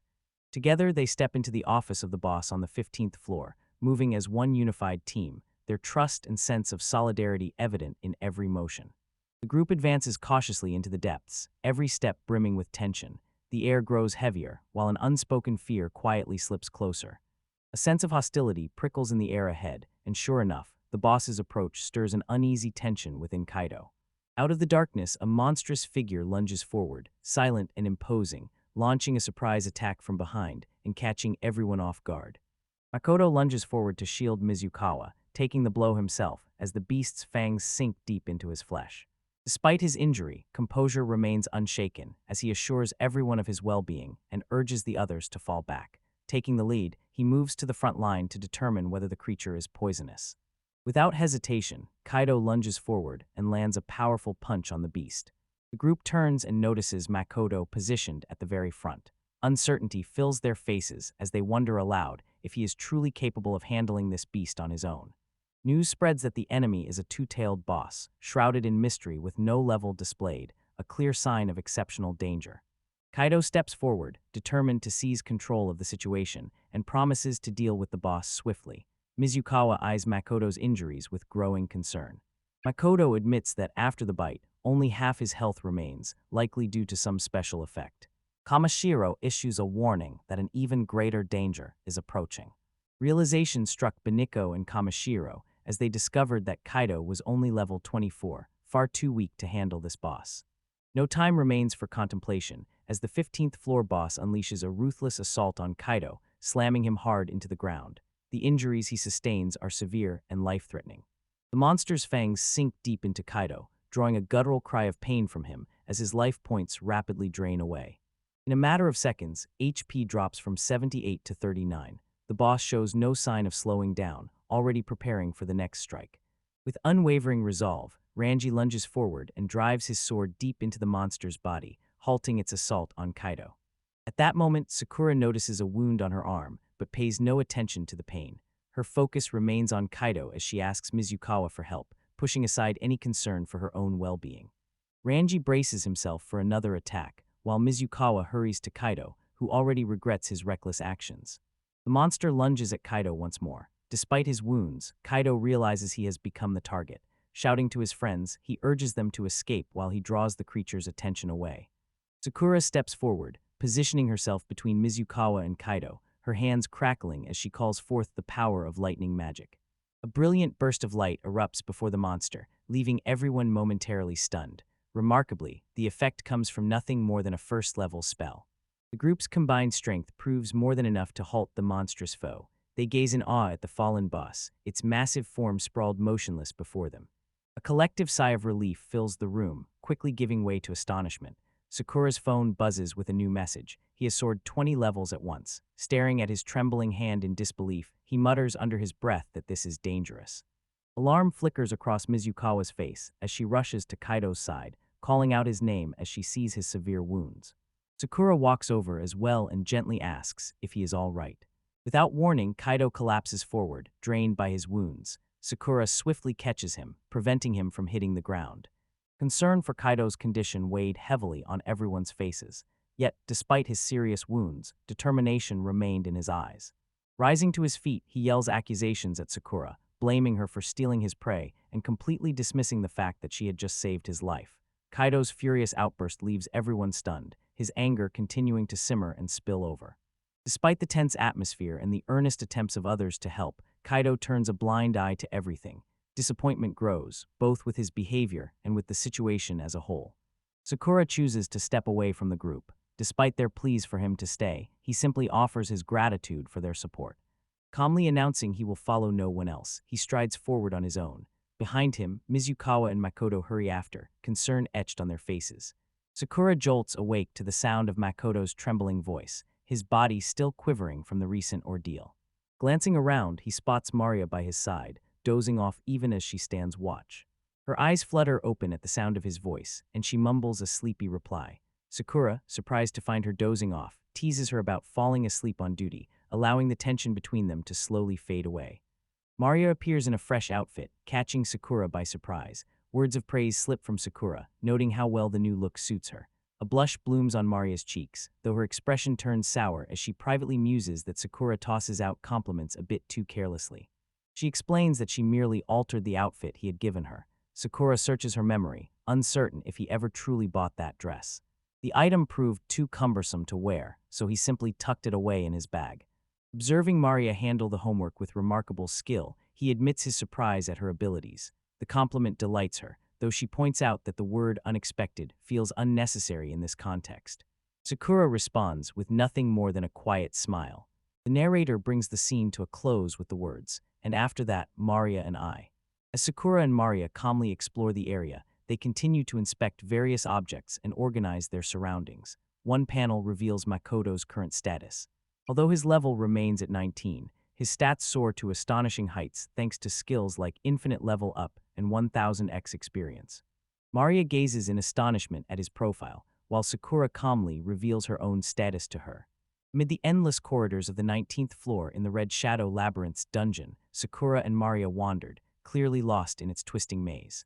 Maria admits that she has never seen an underground maze with such a tangled layout before. Sakura nods, a gentle smile playing on her lips. The amusement on her face puzzles Maria. He explains that in a maze, simply following one wall with your hand is enough to eventually discover the way out. Maria finds herself amazed by how straightforward and effective this advice is. A sudden voice echoes from one of the corridors, prompting Sakura to dash over and investigate. Clear conviction settles in his mind. Someone is definitely there. Ahead, the passageway reveals itself, unfolding like a scene from a horror movie. Maria's face tightens with unease, confirming the eerie sensation lingering in the air. Both of them remain on high alert, fully aware of the tense atmosphere that surrounds them. Shadows clung tightly to the walls as Maria and Sakura advanced through the eerie, dark corridor. Each footstep stirred unsettling echoes, transforming every distant creak and whisper into a possible threat lurking just out of sight. A group of 4 emerged from around the corner, led by Mizukawa and Kaido, accompanied by 2 others dressed in battle armor. Mizukawa's gaze locked onto Sakura at once, recognition flickering in his eyes. With a joyful sprint, she rushes toward him, her voice ringing out as she announces how long it has been since they last met. Sakura and Maria stand in surprise, the unexpected reunion leaving both of them wide-eyed and astonished. Memories from the past drift through Maria's mind. There was a time when the daring feats of the Senku no Gyuren team had filled her with admiration, and she longed to become an extraordinary player just like them. Now, standing face to face with them, she finds it hard to accept such an incredible coincidence. Meanwhile, the group members spot Makoto and, grinning, teasingly suggest that Maria must be his girlfriend. Embarrassment tinges both of their faces. The younger members watch with wide-eyed excitement as they recognize the legendary Senku no Gyuren team, eagerly praising each member with genuine admiration. Praise flows toward Mizukawa for her versatile abilities, while Kaito receives admiration for both his strength and fighting style. Nagasawa impresses everyone with refined kendo technique. Meanwhile, Sakura, wearing a serious expression, appears slightly annoyed by the surge of admiration surrounding the others. At last, the team's leader, Kamishiro, steps into view. A young fan beams with admiration as he greets him, while Maria, unable to hide her delight, draws all eyes with her exuberant curiosity. Makoto does his best to excuse her excited outburst. The narrator reveals that Kamishiro is a gifted natural talent and an exceptional leader, though his perfection often makes it difficult for him to connect with others. Desperate to make up for it, he leans heavily on his charm, yet his efforts fall flat. Recognition sparks across the group as someone identifies Maria, a renowned professional model featured in the popular magazine Color Star. The revelation sends a wave of astonishment through everyone present. Especially Makoto, who had no idea about it. Maria feels a bit embarrassed, yet at the same time, a gentle thrill stirs within her at such a confession. With visible indignation, she immediately turns to Makoto, demanding to know why he once claimed that an alliance with her would bring no benefit. With a hint of embarrassment, Makoto explains that their paths first crossed at the entrance to the dungeon. Since then, they have been working together for a while, as he wanted to offer her his help. Surprise flickered across Mizukawa, Kaito, and the others, but their amazement turned swiftly to delight as they eagerly suggested teaming up once more. Makoto affirms their promise. He and Maria vowed to stick together until they make it through the dungeon. Maria, touched by his words, quietly asks if that promise still stands. The group voices their support, and Makoto, feeling hopeful, admits he wants to count on everyone's help. Maria joins the team without any issues. Makoto quietly marvels at the warmth that fills the air. The other girls quickly connect with Maria, making her feel welcome. In silence, Makoto takes in the scene, realizing that familiar faces surround him, and each one accepts him just as he is. A certain advantage emerges from his restrained presence. It grants him the comfort of remaining in the shadows, unnoticed by those around him. Meanwhile, the team presses onward, continuing their journey into the unknown. In a relaxed, inviting atmosphere, every step feels effortless and filled with trust. Kamishiro approaches Maria, a gentle smile lighting his face as he extends his hand toward her. Startled and a bit embarrassed, she freezes for a moment, then shyly accepts his gesture. Meanwhile, the rest of the group watches them out of the corners of their eyes, smiling at the sweet moment unfolding before them. In the heat of the sparring match, the armored warrior lunges forward with sword in hand. Swiftly, Makoto counters the attack, his movements sharp and precise. The sheer force behind his response leaves the onlookers awestruck. The night watch falls silent, each member deeply moved by the astonishing display of power. Before long, the atmosphere thickens with anticipation of what will happen next. The group gathers for a shared meal, setting up an impromptu dinner under the open sky. Everyone settles onto the floor, soaking in a rare moment of tranquility. A lighthearted mood fills the table as everyone eats. Maria teases with a playful comment, noting that some of the dishes might not suit everyone's tastes. Reaching to snatch something from Makoto's hands, she suddenly notices just how intimate the gesture appears. A flush creeps across her cheeks, and an awkwardness settles over her. Quickly turning away, laughter bubbles among the others, their expressions warm and genuine. Noticing the easy smiles of his companions, Makoto allows a small grin to slip onto his face, a gentle sense of belonging settling over him in the company of these friends. The scene shifts to the 20th floor of the Crimson Shadow Labyrinth, a place deep beneath the earth, where a new trial silently awaits them in the shadows. The group comes face to face with the boss, whose delicate appearance belies any threat. Stepping forward with quiet confidence, Kaito, the reigning champion of rock-paper-scissors, takes his place at the front. Mizukawa is entrusted with preparing healing magic, while Nagasawa stands by, ready to lend support at a moment's notice. For her own safety, Maria is moved to the rear. Meanwhile, Makoto states she will only step in if her help becomes necessary. Everyone swiftly moves into position as Kaito charges forward, launching the battle with a direct strike aimed at the boss. From a distance, the others watched the duel unfold, their eyes carefully tracking every move and shift in momentum. Mizukawa admits they nearly pressured Makoto into joining them, even though they all understood he was powerful enough to defeat the boss on his own. Makoto responds with a calm apology. In silence, he watches the battle draw to a close, lost in the depths of his own thoughts.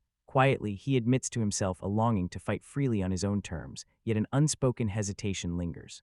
Realizing that the pursuit of freedom in solitude had ultimately led to being surrounded by allies, memories of harsh words and exile from the past surfaced. Despite not having complete freedom, time spent with this group brings him a genuine sense of comfort. Amidst the debris left by the battle, the team leader turns to Makoto with a smile, admitting that he is genuinely savoring this moment. Makoto gazes at him in silence, moved by the raw honesty. Each word finds its way into the depths of his heart. Makoto studies the scattered debris with sharp focus as the ground beneath his feet suddenly begins to crack. An enormous hole opens up right before him, catching him completely off guard. Attempting to retreat, he finds the tension unyielding. Makoto navigates through his unconscious companions, every one of them sprawled lifelessly around him. A genuine threat emerges ahead, a creature with 9 menacing tails, the true boss of the floor. Its level remains a mystery, and the sheer intensity of its presence presses down on everyone. Makoto braces for a fierce battle. Gazing at his wounded friends and the monstrous threat before him, a surge of fury sweeps over him. Memories flood back of the moment he lost his freedom, finding himself trapped in a world with no choices left. His gaze locks onto the enemy, brimming with an unforgiving intensity. Determined, he steps forward to confront the Ninetales alone, ready for the coming battle. Meanwhile, reporter Takota Koko beams with excitement as she delivers breaking news. A sensational new tale has emerged from the depths of the Red Shadow Labyrinth. The most talked-about spot in Okinawa province drew players from every corner of the country, all gathering at the entrance. The dungeon had become the center of attention for the entire community. Koko announces the arrival of the legendary team, Senkon Ogu Rand, who have just stepped onto the scene. The moment they arrive, excitement sweeps through the crowd as fans begin to dream of collecting their autographs. The reporter emphasizes that the Crimson Underground has become the focus of national attention. 5 days have passed since the government announced the reward.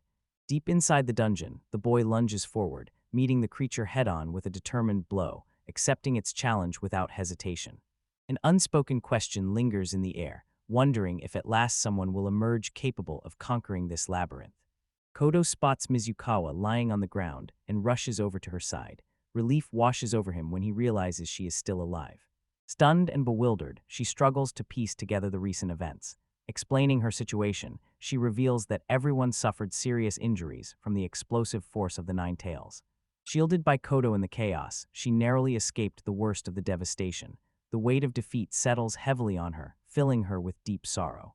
With a pleading gaze, Kodo begs her to save everyone. In his heart, he believes she alone holds the power to make it possible. As the crisis loomed, Mizukawa awakened her dormant power. She unleashed level 10 ice magic, and a formidable surge of cold swept outward, freezing everything in its path and leaving every onlooker utterly astonished. The monster froze instantly, leaving everyone stunned by the sheer magnitude of her power. Stepping forward with unwavering resolve, Kodo instructs Mizukawa to tend to the wounded, declaring that he will handle the rest on his own. Her anxious call reaches him, yet calm assurance colors his reply, insisting that all is well. He alone possesses the resolve to handle the situation. Kodo launches herself into battle, unleashing a 10th-level fire spell at the monster. A gigantic fireball bursts forth with overwhelming force, striking its mark and sweeping the battlefield with a surge of intense shockwaves. Kodo realizes that neither physical attacks nor ice magic can harm the creature. Its entire body is made of fire. However, the earlier explosion managed to push the monster back, a result of Flycloud's 3rd-level magic. Moving swiftly from one position to another, a keen analysis of the situation leads to a clear conclusion. There remains only a single path to victory. Kodo summons a formidable level 10 lightning spell, causing the sky to erupt in dazzling light.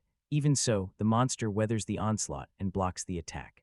Stunned, Kodo peers through the shimmering veil of energy, slowly realizing that even with such formidable power, the creature remained undefeated. A memory from the past flickers in his mind. Back in school, classmates destroyed his belongings right in the classroom while fear held him motionless, unable to react.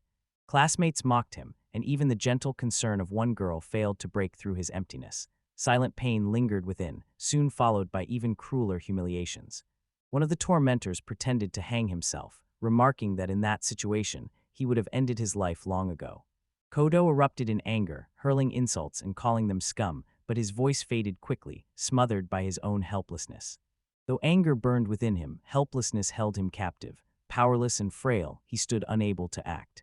Thoughts drift through his mind, tracing the possibilities that could have unfolded if only he had stood his ground against Sakurabi. Support might have rallied to his side. Perhaps he would have remained in that world. Yet such reflections hold no weight now. Now surrounded by others, Makoto discovers acceptance among new companions who value him as he is. Wounded and weary, he draws strength from this sense of belonging. Memories flood his mind, reminding him that a place and people now exist in his life that he cannot bear to lose. Rising to his feet, determination settles within him. If one strike is not enough, then he will fight on, again and again. Maria appears wounded yet smiling. Calmly, she assures him there is no need to worry, everyone is right here. Her words ignite a deeper resolve within him. Despite his grievous wounds, Makoto draws upon a deep well of strength and channels a powerful spell with both hands. With unwavering resolve, he declares this to be his most formidable magic. Resolve and sorrow flicker in his eyes as he gazes at the Nine Tails, murmuring, "This is the end." Both level 10 lightning spells ignite at once, unleashing a devastating surge of electricity that obliterates everything in its path. Makoto stands before the enemy, resolute, calmly declaring their overwhelming superiority. The difference in strength stood out clearly. This battle approached its end as the creature fell. Makoto vowed to protect those he could not bear to lose. Determined to prevent the past from repeating, he pressed forward. His level surged by 417 points, a reward for both victory and newfound resolve. Exhausted, Makoto collapses onto the ground. Relief washes over his face. Eyes fixed on the sky, he lies in silence, finally allowing himself a deep, steady breath. The battlefield lay in ruins, but the danger had passed. Smiles lit up the girls' faces as they gathered together, relief and happiness shining in their eyes while they celebrated their hard-won victory. Exhaustion pulls at Makoto, draining every last reserve, yet a sense of calm fills his heart. At long last, he has managed to protect what truly matters to him. The group gathers after the battle, each letting out a sigh of relief. Makoto turns to Sakura with gratitude, acknowledging that victory would have been out of reach without her help. Around him, admiration grows as others praise his strength and courage, calling him extraordinary. In the midst of their celebration, Makoto remains silent, quietly observing as the festivities unfold. Gradually regaining their composure after the victory, the team allowed the last traces of tension to fade. One fighter, his competitive spirit undimmed, vowed he would not lose next time. Makoto, calm and composed, replied with an easy assurance and even offered an apology for his earlier strike. Light-hearted jokes and good-natured teasing soon filled the air, lending the moment a cheerful, relaxed mood. A wave of unity and pride spread through everyone as the Red Shadow Labyrinth dungeon, rank H, was officially conquered. Outside, a crowd begins to gather. An air of anticipation settles over the crowd as they wait for news. The moment someone spots the returning adventurers, the focus of everyone shifts their way. A joyful cheer rises as the heroes make their triumphant return. Senku's group, victorious, steps into view, sparking astonishment and admiration throughout the crowd. Among the observers, someone notices an unusual glint. Sakura holds a shimmering pendant on a delicate chain. Intrigued by the mysterious accessory, the watcher inquires about its origin. Makoto explains that this is a necklace left behind by the nine-tailed fox, serving as proof of victory over the true boss. However, he requests that his name not be mentioned. All credit, he insists, belongs to the team. The pursuit of fame or recognition holds no interest for him. Sakura nods in agreement and announces that the Red Shadow Labyrinth's depths were conquered by the team led by Senku no Gyuren, accompanied by Maria. The crowd buzzes with excitement, animatedly discussing the fierce boss battle and the dangers they managed to overcome. When a few people recognize Maria as a celebrity, the commotion grows even louder. While everyone's attention remains elsewhere, Makoto quietly prepares to leave. Before he goes, Sakura looks back one last time, making sure he truly doesn't want to stay.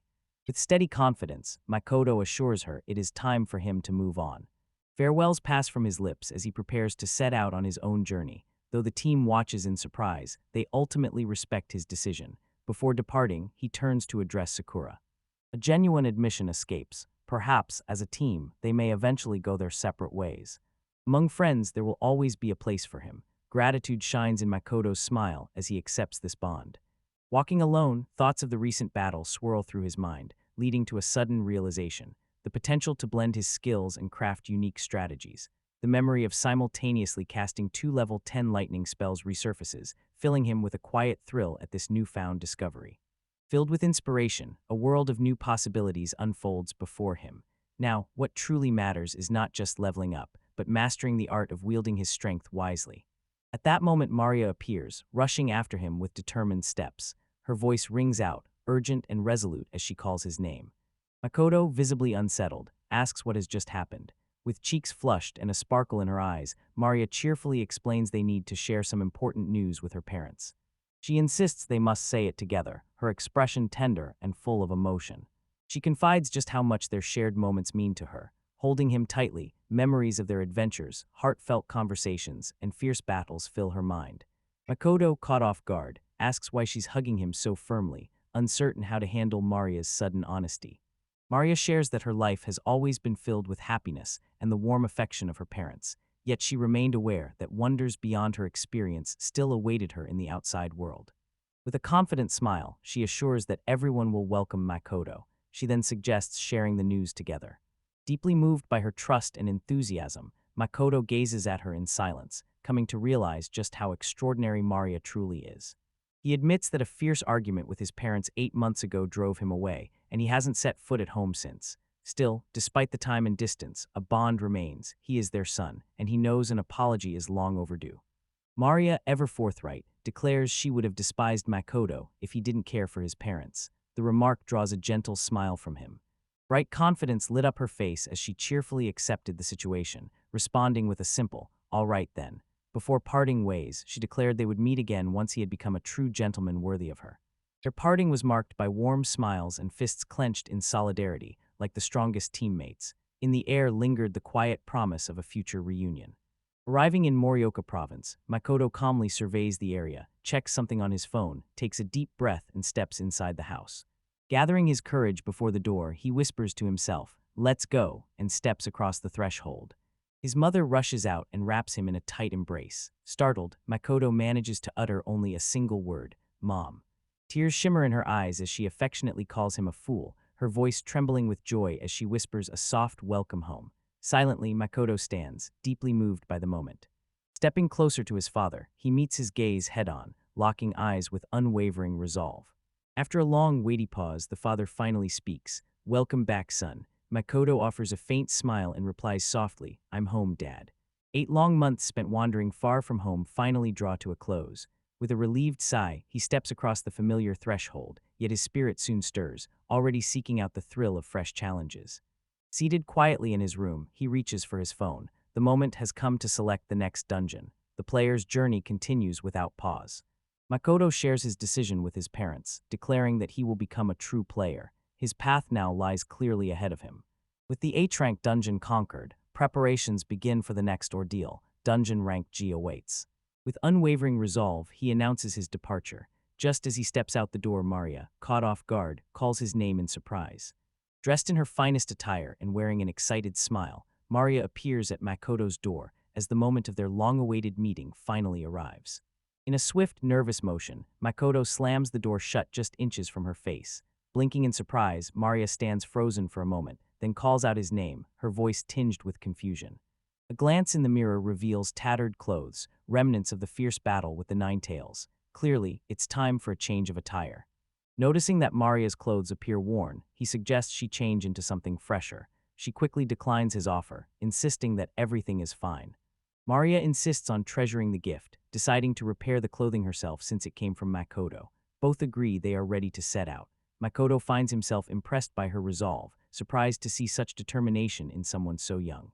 Noticing his gaze, she puts on an adorable face. Suddenly, Makoto realizes that several other girls have gathered nearby as well. Their greetings are casual and relaxed as they speak to him. A gentle good morning greets him, along with a reminder of the promise he made to them back in Okinawa. One of them quietly remarks that the very moment they spoke of back then has finally arrived. Makoto tries to brush it off with a joke, claiming he was just heading to the dungeon. The girls, however, cut him short, reminding him that Maria will be returning home next week and that this gathering is their way of saying farewell. Even then, he insists that dungeons embody the very essence of youth.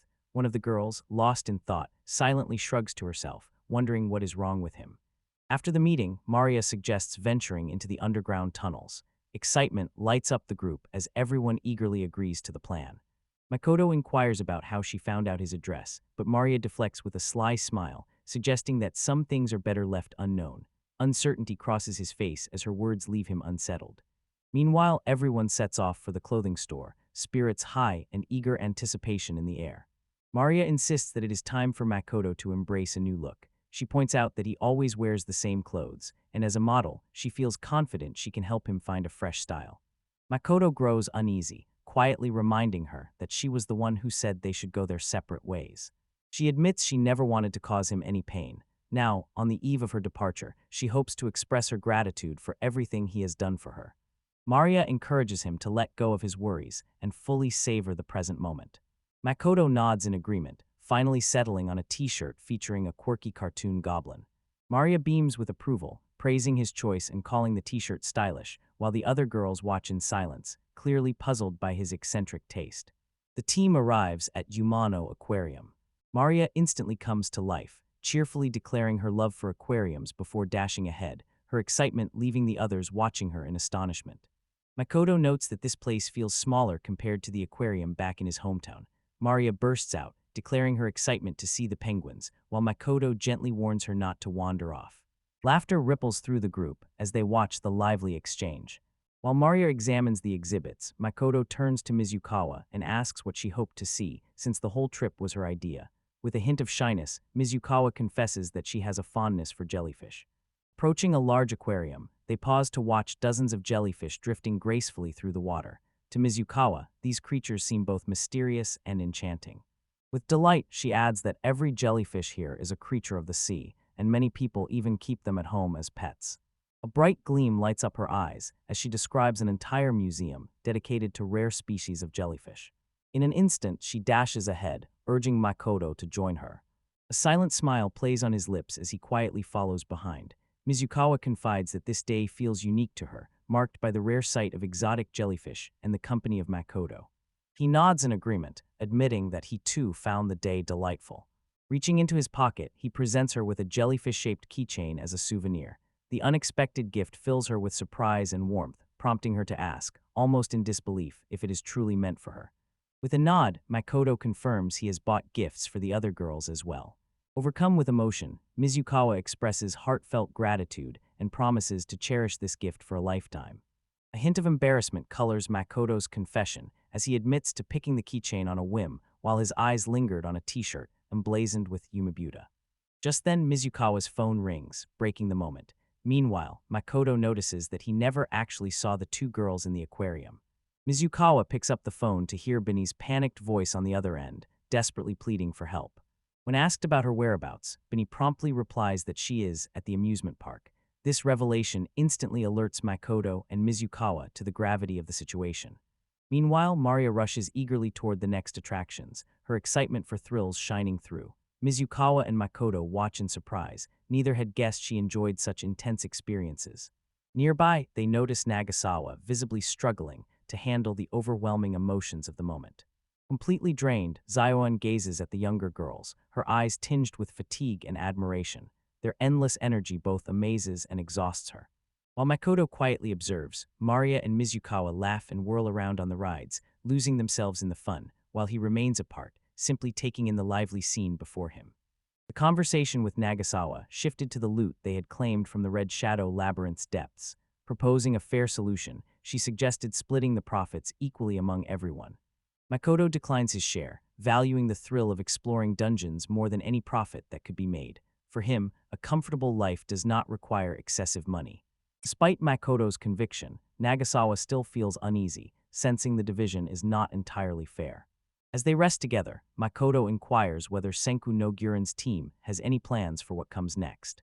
Nagasawa nods in agreement, admitting that he does. Like most players, a single goal drives them all. The ultimate goal for many adventurers involves reaching the Hirndu Mountain Dungeon, an A-rank labyrinth often called the Last Dungeon. This formidable place represents the highest challenge and the final destination for those who seek glory. The name stirs Makoto's memory, recalling his visit just 2 months ago. The location sits near Lake Yuzori in Aomori Prefecture, shrouded in an icy stillness and an eerie, lifeless calm.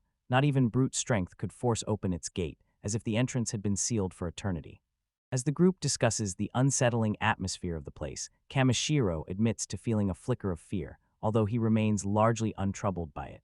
With a cheerful grin, Ren shifts the mood, insisting that now is hardly the time for eerie dungeon tales. Instead, she orders Sakura to buy drinks for everyone as a gesture of apology. Meanwhile, two strangers approached Makoto, mistaking him for a girl and attempting to flirt. Meanwhile, in the background, Maria and Mizukawa posed for photos with their fans. Makoto returns carrying drinks and catches sight of the same group of boys. Their smirks and knowing glances suggest they think he is waiting for his boyfriend. Renj steps in with a wave of sarcasm, cutting through the tension by calling the two boys odd and sloppily dressed. Stung by her remark, the boys scramble to defend their honor, yet Makoto and Renj remain composed and unaffected, making it clear there is no connection between them. The Tsuchikura brothers step forward, introducing themselves with flair as the top YouTubers, proudly claiming level 99 status. With a demand for an apology, they bristle at having been called strange and warn that they intend to settle the score for this slight. Calmly observing the scene, Makoto reminds himself of his own strength, quietly thinking, "I'm at level 20,000. The threats around him fail to stir even a hint of concern. The Tsuchikura brothers stepped forward, declaring the start of a PvP battle where honor and glory would be on the line. Their impressive streak of 38 victories gives them confidence, and they see Makoto and Nagasawa as an opportunity for viral content due to her popularity. As compensation, they demand a recording of the upcoming match. Nagasawa quickly dismisses any suggestion of romance with Makoto, firmly stating they are not a couple. The tension in the room intensifies. One of the brothers confidently states that, should anyone get injured, their group possesses level 8 healing magic. With a confident laugh, he declares there is absolutely no chance of losing. At that moment, memories flooded Makoto's mind. When the level system had first been activated, everyone received unique starting stats based on their physical condition. His own numbers had been unimpressive, and the sting of that unfairness lingered with him even now. Meanwhile, the brothers boast about their stats, claiming their muscles are so formidable that even at level 99, nothing can defeat them. Sakura's patience snaps under the smug attitudes of the Tsuchikura brothers. She calls them lunatics in t-shirts and hurls a direct challenge their way. Makoto tries to calm her down, suggesting there's no point in starting a fight. The brothers, however, become even more provocative, clearly eager for a confrontation. Admitting to his level 94, a flicker of hesitation still shadows his words. Unable to attack an opponent with lower stats so easily, Makoto nonetheless chooses to step in and fight in Nagasawa's place. The unexpected decision prompts a surprised question from Nagasawa, but Makoto simply explains, relying on brute strength alone is not an option. Irritation flickers across Nagasawa's face as she finally relents. If you lose, she warns, I'll kill you. This time her words carry no trace of humor. With a half-serious expression, a hint of worry flickers on Bill's face as the fight begins. Without hesitation, the opponent unleashes a technique that triples his speed, hoping to catch Makoto off guard. Confidence radiates from Makoto as he declares he will not lose. Nearby, an enthusiastic coworker eagerly records every moment on video. The match opens with a swift and forceful assault from the opponent, whose foot lands a precise kick to Makoto's torso. Despite the blow landing exactly where intended, Makoto remains completely unfazed. The enemy mocks, convinced that his blow landed hard, and tries to provoke even further. Makoto remains calm and replies, "You talk too much." At that moment, the second brother joins the fight, astonished by Makoto's resilience. As the Tsuchikura rush technique begins, a wild barrage of blows fills the air. Most expect Makoto to crumble under the relentless assault, but in the midst of the furious attack, something unusual catches the opponent's eye. No matter how hard he tries, not a single strike finds its mark. Makoto dodges each attack with effortless ease, maintaining a calm composure throughout. In a split second, Makoto's response comes, a single, swift punch delivered straight to the gut. He utters just one word, "Hey." The force of the strike sends the opponent hurtling backward, soaring through the air with no control over his own body.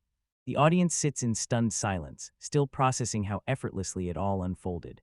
Makoto observes the outcome with calm indifference, while his brother erupts in despair, accusing him of cheating or practicing some kind of sorcery. Makoto simply shrugs, hinting that holding back has never been his style. Suddenly, air magic of the 10th level surges to life, unleashing a powerful burst of energy that stuns everyone nearby.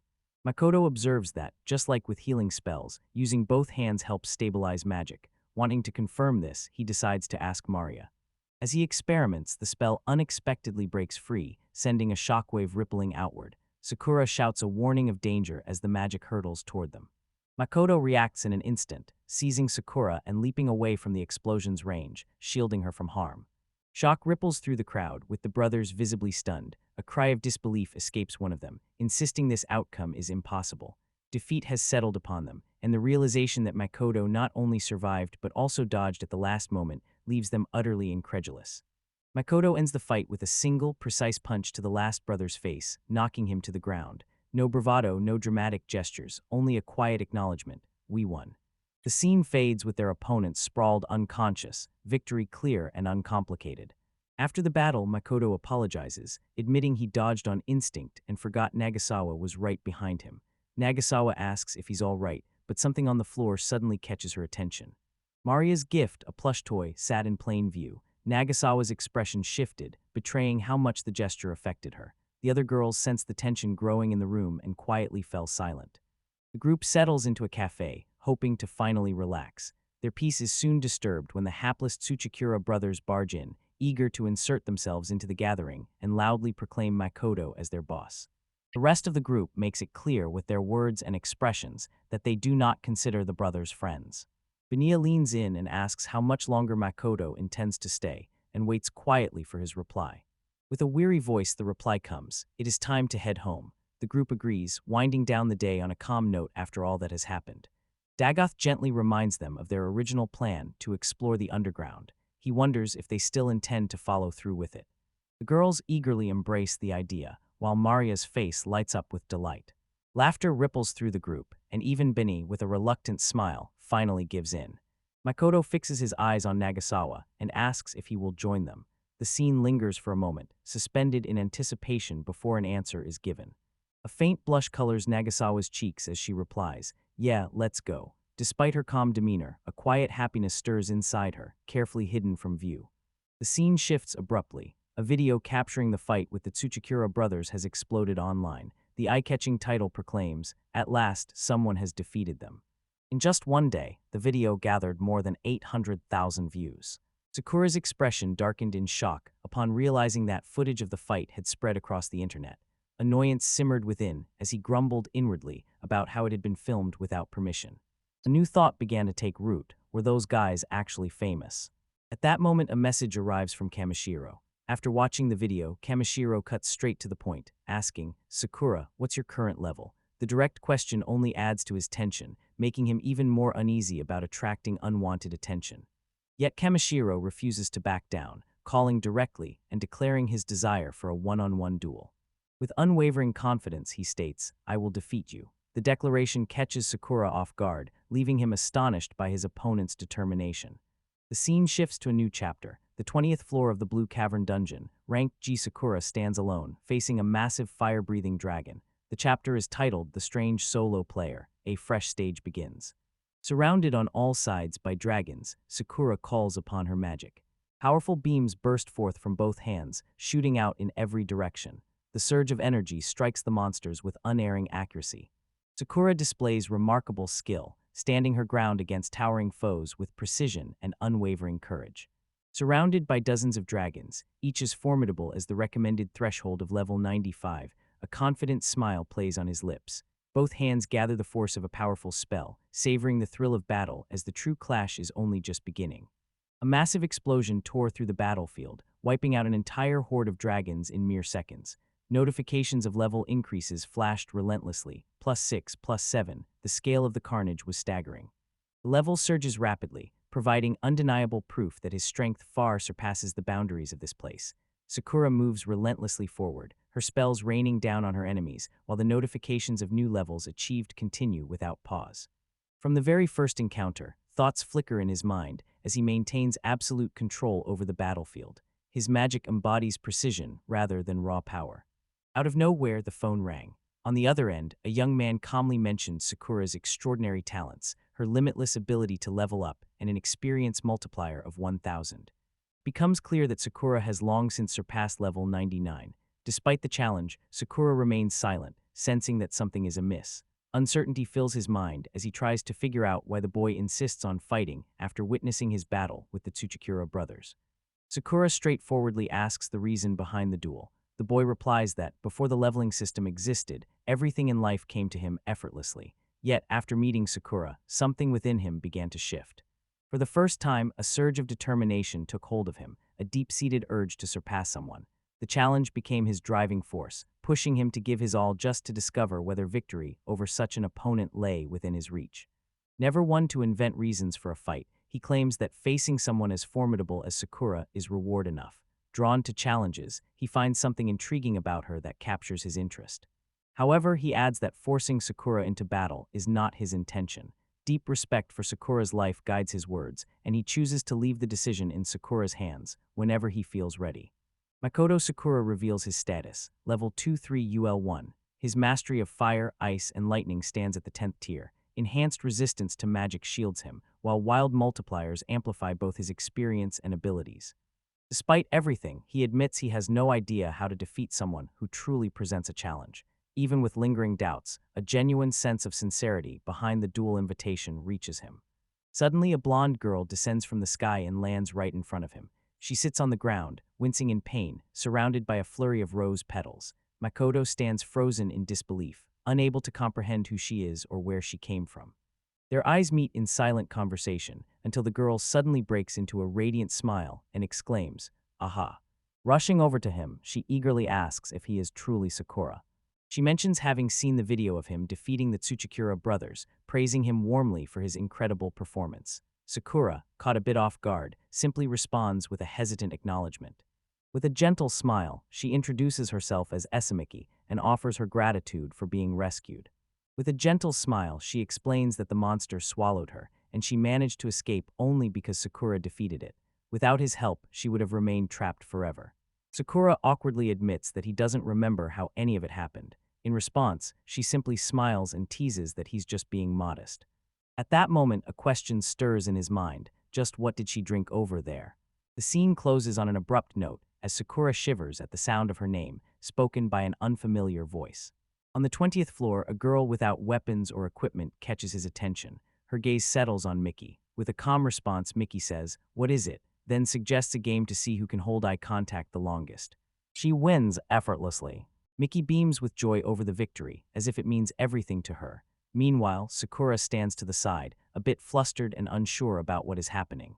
Confidently, Mickey boasts about her undefeated record in staring contests, then slyly asks for a hamburger as payment for Sakura's defeat. Ignoring her playful request, Sakura chooses instead to ask if she's here alone. Mickey confirms, which only heightens Sakura's sense of unease. Reaching the 20th floor without a single weapon seemed impossible, yet she managed it. A hint of suspicion began to stir in Sakura's mind. Could this girl possess a special ability of her own, perhaps something like limitless level advancement? Without hesitation, he asks outright, "What level are you, ISO?" Mickey calmly replies that she is at level 22, leaving Sakura looking on in astonishment. Survival here is impossible with such a low level. Despite his skepticism, Mickey remains insistent. She has no reason to lie. To prove her sincerity, she chooses to reveal her status. Moments before anything can happen, a dragon descends from the sky, poised to strike. Sakura barely has time to react. Meanwhile, Mickey dispatches the monster with a single swift and precise strike. Sakura gazes in astonishment at the fallen body, unable to comprehend how she managed such a feat at only level 22. A burning curiosity takes hold of him as he realizes he must unravel the secret behind her power. An even greater surprise unfolds as the dragons suddenly pull back and take to the skies, retreating into the distance. The ground erupts without warning. Quick to react, Mickey shields Sakura, pulling him down into the crater and covering him with her body. Their eyes meet, and in that instant, a realization dawns on Sakura. There is much more to her than meets the eye. Shock flickers across his face. Mickey stands completely unharmed after the attack. While he tries to grasp what's happening, she beams with delight, their hands joined together. His confusion deepens, eyes wide as he processes this unexpected moment. A new chapter unfolds as Mickey leaps into his arms, her radiant smile shining as if nothing had ever happened. Sakura, stunned, asks how she managed to survive everything that happened. The realization leaves him bewildered. With a carefree tone, she replies, "Because you saved me." His confusion deepens, unable to make sense of such a simple answer after everything that just happened. Sakura gradually realizes that dealing with her will prove far more challenging than he ever imagined. With a sly smile, Iso confesses to possessing a set of unique abilities. Despite being only at level 22, her stats defied all logic. Physical and magical attacks simply had no effect on her. Sakura stared in disbelief at the nearly invincible girl, whose level appeared laughably low. Iso flashes a sly wink and remarks, "You could try to kill me, but nothing ever works on me." With unwavering determination, Iso insists that Sakura take a swing at her. Yet, even in the face of her relentless enthusiasm, Sakura stands his ground and refuses. The very thought of striking someone who cannot be harmed feels pointless to him, and beneath it all, vaguely unsettling. Reluctance flickers in Sakura's eyes, but persistence wins out in the end. With a resigned sigh, she finally gives in. With a grave warning, he states his intent to kill. Iso merely responds with a calm smile. Stepping back, he gathers his focus and prepares to strike. The strike darts forward, swift and direct, yet out of nowhere, something unseen intercepts it. His hand never even grazes her. The protective barrier halts everything in its path. Stunned, he realizes that even his powerful magic cannot break through her abilities. Izo, beaming with pride and delight, laughs, a perfect outcome, exactly as she had hoped.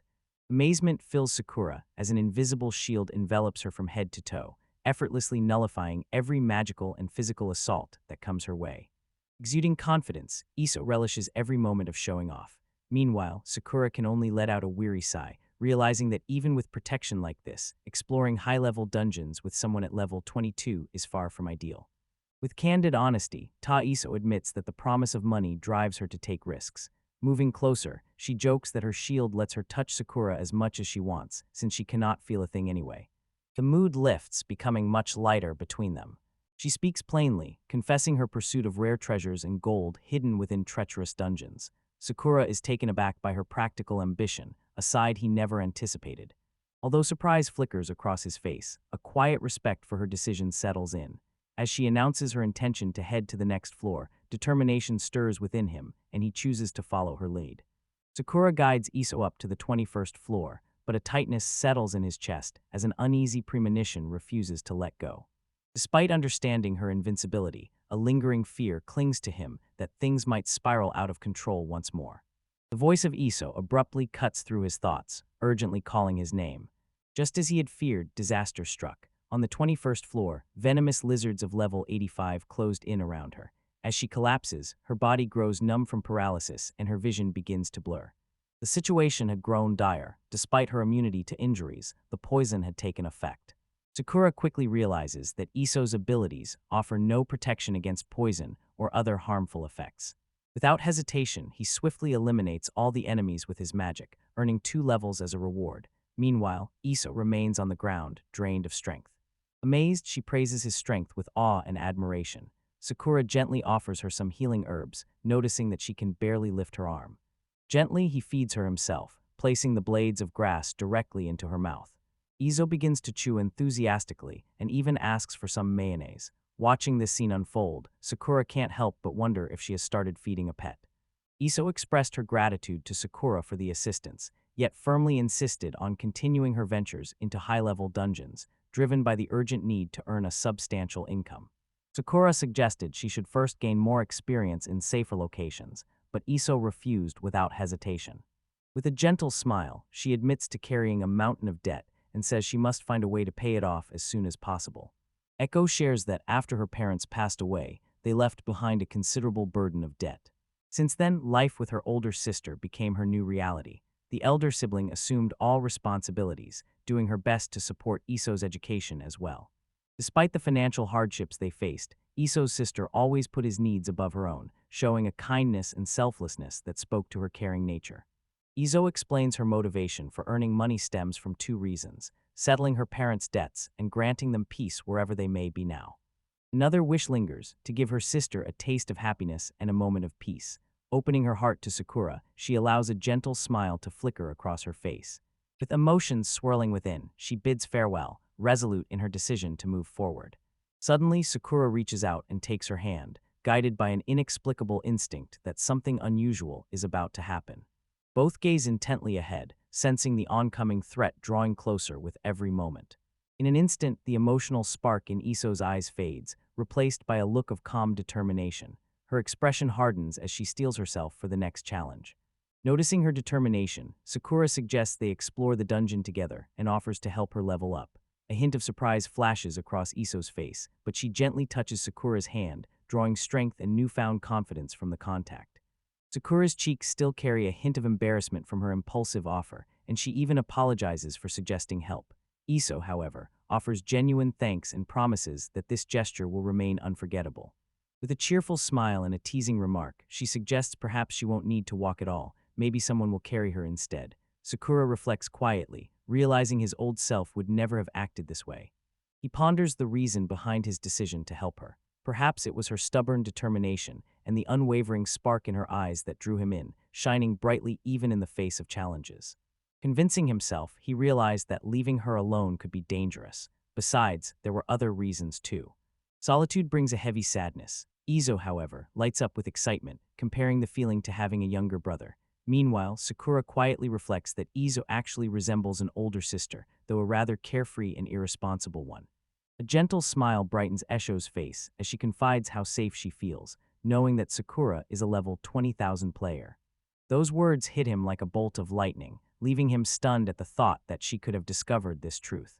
Sakura wonders aloud how she knows his level. Iso, wearing a gentle smile, admits she caught a glimpse of it by accident when she was falling and instinctively grabbed onto him. Apologizing softly, she admits her awe, her eyes gleaming with determination as she confesses a newfound desire to reach level 20,000 herself. An awkwardness crept over Sakura as he admitted to acting carelessly. The embarrassment he felt now echoed the same shame he had experienced as a child, resurfacing with surprising familiarity. Kaoli Vesuriliclita 456 in Kaajaya, Sheozavicha Krakwi, Enia Krakwi, Emakasium Uemer Suriliclita 456 Venya, Elishaya 99, Yesosha Okeovea Deo Enya Esteyami. With a heavy tone, Sakura confesses to having surpassed that maximum. Though such cases are rare, nothing surprises her anymore, so she requests that this information remain a secret. Iso listens in disbelief, the truth difficult to grasp. Meanwhile, on the 22nd floor of the Azure Cave, a new threat emerges, a level 77 goblin sorcerer preparing to unleash a magical attack. The goblin hurls orbs towards Sakura, but she effortlessly deflects each one. Watching her swift defense, he quickly assesses his opponent, realizing that this is her sole method of attack. Sakura wonders aloud if Iso would like to try winning on her own. A spark of excitement flickers in Iso's eyes as she hesitantly agrees and eagerly asks for the opportunity. Sakura mentions she will only step in if truly necessary. After an hour of fierce combat, Iso still fights on with unwavering determination, showcasing remarkable persistence. At last, victory is hers. A leap of joy marks her celebration, while Sakura looks on in surprise, realizing that her attacks may be weak, but her immunity to harm allows her to outlast opponents in prolonged battles. In his mind, he quietly adds, "A good girl."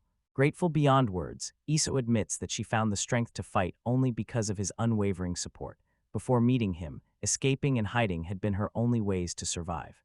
Picking up the weapon dropped by the goblin, she beams with delight at her new gear, remarking that it suits her perfectly. Zayanovea Uzebe era Cyrillic letter 454, Uveon Avipayeve Inyaen Apair Osuve Cyrillic letter 454 Te Yeri, Sye de El Cyrillic letter 456. Na 25 Pe Ave Yair S Cyrillic letter 456, Viveche Cyrillic letter 454, Sve Cyrillic letter 456, Te Lum Ages Cyrillic letter 456 U. Anas third Diemu, de Osya Ge Cyrillic letter 454 48 Cyrillic letter 456 Venya. Dedobuve Ayuche Ianove Cyrillic letter 456, Inavi Chekuite Aperishevi Desheye Inyeze, Eroste Alinya de Osve Cyrillic letter 456 Deu. Venturing further into the depths, Iso and Sakura gather rare treasures, dragon armor, Exodia artifacts, and X-machines, each discovery adding to their growing collection. The exact purpose of these items remains a mystery, yet Sakura suggests selling them, confident the profits will be substantial. A spark of joy lights up Iso's face as she agrees to safeguard the treasures, and for the first time, a flicker of hope stirs within her. Perhaps this opportunity could finally grant her the chance to settle her debts. On the 35th floor, poisonous lizards cross her path once more. Espayer Sheu Cyrillic letter 457, Cyrillic letter 457, Akeapel U Cyrillic letter 454, Estayer Akea, Espelgadi Peram, Ienuel Upeoyer Azeke Ushea, Yejive Cyrillic letter 456. Eliave Oche Ake Espal Akeu Cyrillic letter 454, Cyrillic letter 456, Sheu Che Cyrillic letter 456, Esteyeri. Deoisia Get Inuveshe 60 Cyrillic letter 456, Venya. Veoanava Cyrillic letter 456, Dekeri Va Cyrillic letter 454, Emage Cyrillic letter 456, Chenuanavi Chekeuache Ishja Yan Inyava Cyrillic letter 456, Deteo Chaos Ian Cyrillic letter 456 Ve. Zayirio Geoirazu Veoana Krakui, De Yevebe Cyrillic letter 456 Krakui. Ujayenya be oyache yes yeri, oterute, sheoira and Cyrillic letter 456, she yes Cyrillic letter 457, Cyrillic letter 457, peirael Cyrillic letter 456, zeuvael. On the 39th floor, at level 67, Iso faces two dragons. Hands trembling yet resolve unbroken, she grips her weapon tightly and stands her ground. Memories drift through her mind of a cherished keepsake she carries, perhaps a token of courage or a gift from Sakura. Though fear lingers in her heart, she presses forward with determination. Precise strike finds a dragon's weak spot, instantly bringing down her foe. Without pause, she finishes off the second beast. Her level rises by 2 points, yet another danger soon looms ahead. Steeled with confidence and strength, she stands ready and unyielding. Eyes blazing with determination, Iso surges forward and drives his axe deep into the monster without a moment's hesitation. A single thought echoes in her mind. This time, she refuses to be swallowed up again. Fearlessly advancing, she strikes with precision and overwhelming force, shattering her enemy in a single blow.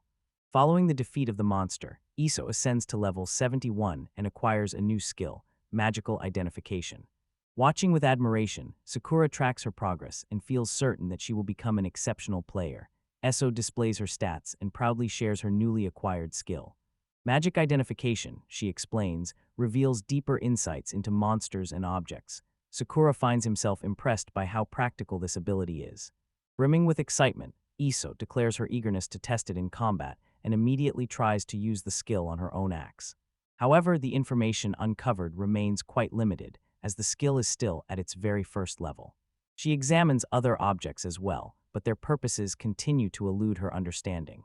Despite everything, Sakura offers reassurance, reminding her that their journey has only just begun. Together, they turn their attention to examining the next discovery lying on the floor. Reaching the 40th floor, both come to a halt, struck by the breathtaking view before them. Yet an icy chill fills the air, seeping into their bones. Sakura senses this must be the deepest level of the dungeon. Suddenly, a trap activates as heavy metal grates drop around them with a dull clang. Neither of them manages to react in time. While exploring the room, Sakura notices something unusual and calls Iso's attention to it. Spread across the floor lies a map. Before they have a chance to study her, a massive black cat steps into the center of the hall, the floor boss, a shadowy liger. No one knows its level, and its gaze sends a cold shiver through the heart. Anxiety flickers in Sakura's eyes, while Iso remains calm and composed. Miki receives a request to use her magic identification skill in order to uncover the creature's weakness. Miki eagerly agrees and quickly observes that the Dark Liger is exceptionally vulnerable to holy light magic. With this newfound knowledge, Sakura plants his feet firmly and adopts a fighting stance, declaring that he will take the blow himself. Iso readies himself nearby, prepared to lend his support. The ground glows with a dazzling radiance, while the Liger lets out an anxious roar, sensing the looming danger.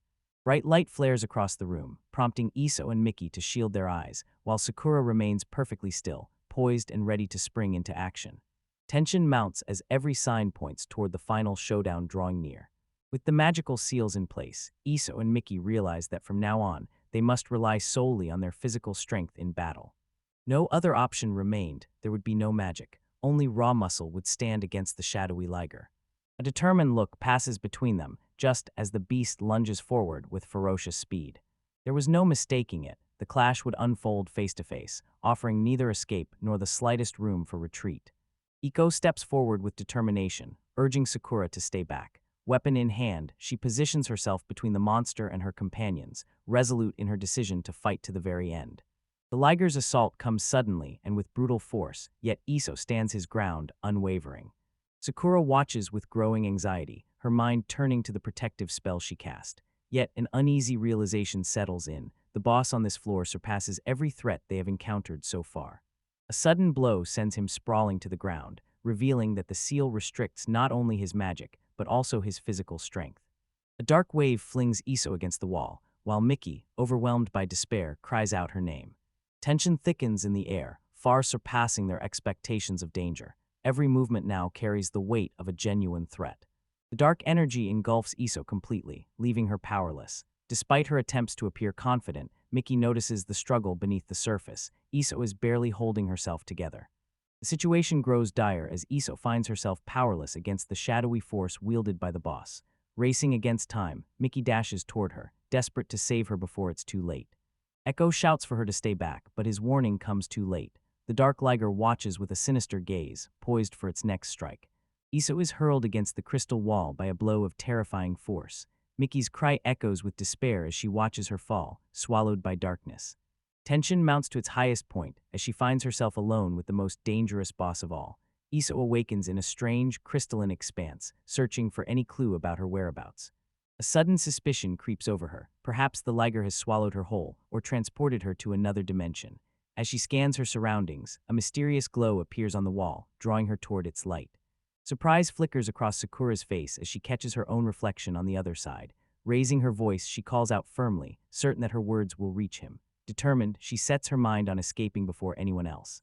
With all her strength, she delivers a forceful blow to the crystal. Its incredible resilience, however, remains unyielding. Even as exhaustion sets in, breaking through proves impossible. Yet the spark in her eyes, like a fragile crystal, is not everlasting. Determined, she presses on, her resolve unwavering as she continues to fight. Meanwhile, fire flickers in Mickey's eyes as she locks her gaze onto the dark liger, steeling herself for the battle ahead. Believing Sakura to have perished, Mickey charges at the dark liger, spear in hand, declaring that this battle will not drag on much longer. The decisive duel begins. Mickey lands a direct hit, but the force of the blast sends her flying backward. Crashing to the ground, she lets out a cry of pain, her breath ragged from the force of the blow. Despite her injury, determination burns in her eyes. Resolve steels her as she prepares to rise and rejoin the fight. Mickey notices her weapon has slid across the floor. As she pushes herself up, her eyes land on Exodia, the armor she discovered earlier, lying among the scattered debris. Drawing closer, a faint clicking sound from the mechanism reaches her ears. Armor activates before her eyes. A sudden cloud of smoke envelops everything around, causing Mickey to freeze in surprise. The dark liger retreats as the ground ahead twists and warps, hinting at the arrival of something powerful. A figure slowly emerges from the fog. Mickey narrows his eyes, tense and alert, until the shape grows clearer. At last, he recognizes it. It is Gargantua. At last, the true purpose of the enigmatic armor comes to light, a formidable metal warrior crafted for battle. Relief washes over Mickey, prompting a gentle smile, while beyond the crystal wall, Iso catches on Gargantua stands as their secret trump card. The mere presence of this creature brings a quiet surge of hope. Gargantua marches forward with unwavering resolve. The monster lunges at him, but every blow glances off without effect. Gargantua's metal hand seizes the beast and squeezes with effortless strength. All lights up Iso and Mickey's faces as they witness such overwhelming power. The true battle commences as Lydra is hurled with tremendous force against the crystal wall. In an instant, he vanishes, dissolving into thin air as if he never existed. Suddenly, Gargantua vanishes as well, leaving no trace behind. Before Iso can react, the crystal beside her stirs on its own and slowly begins to open. In the heavy silence, she gazes at the shattered walls, uncertain about what the future holds. Beside her, Mickey is still recovering from the shock. Refusing to give in, she activates another item and summons Exodia once more. Yet this time, nothing happens. Only an ordinary lighter remains in her grasp. Disappointment threatens to overwhelm her, but she fights to keep her emotions in check. The monster observes silently, its expression suggesting confusion, as if it too cannot comprehend the situation. As the flames ignite beneath her touch, a magical circle emerges. From the fire rises a colossal entity made of pure energy, radiant and majestic, exuding an overwhelming sense of power. Mickey stood frozen in disbelief as an immense being, forged entirely from pure energy, loomed before her. The true power of the artifact revealed itself at last, magnificent and awe-inspiring.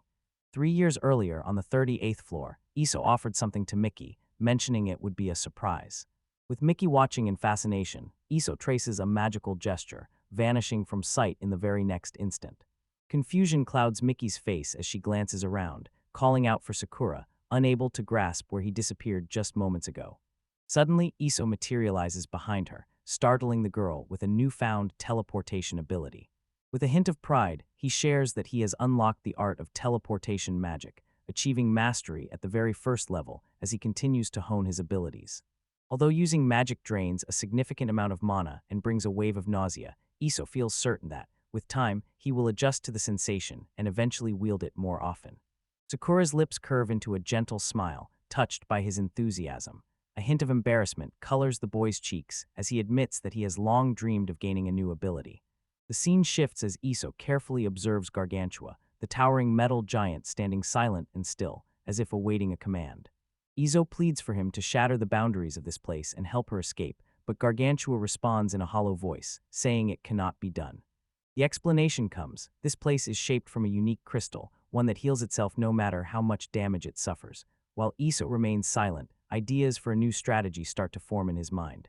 Echo wonders if Gargantua can wield magic. Gargantua shakes his head, denying the ability, but then leans in to share a crucial detail.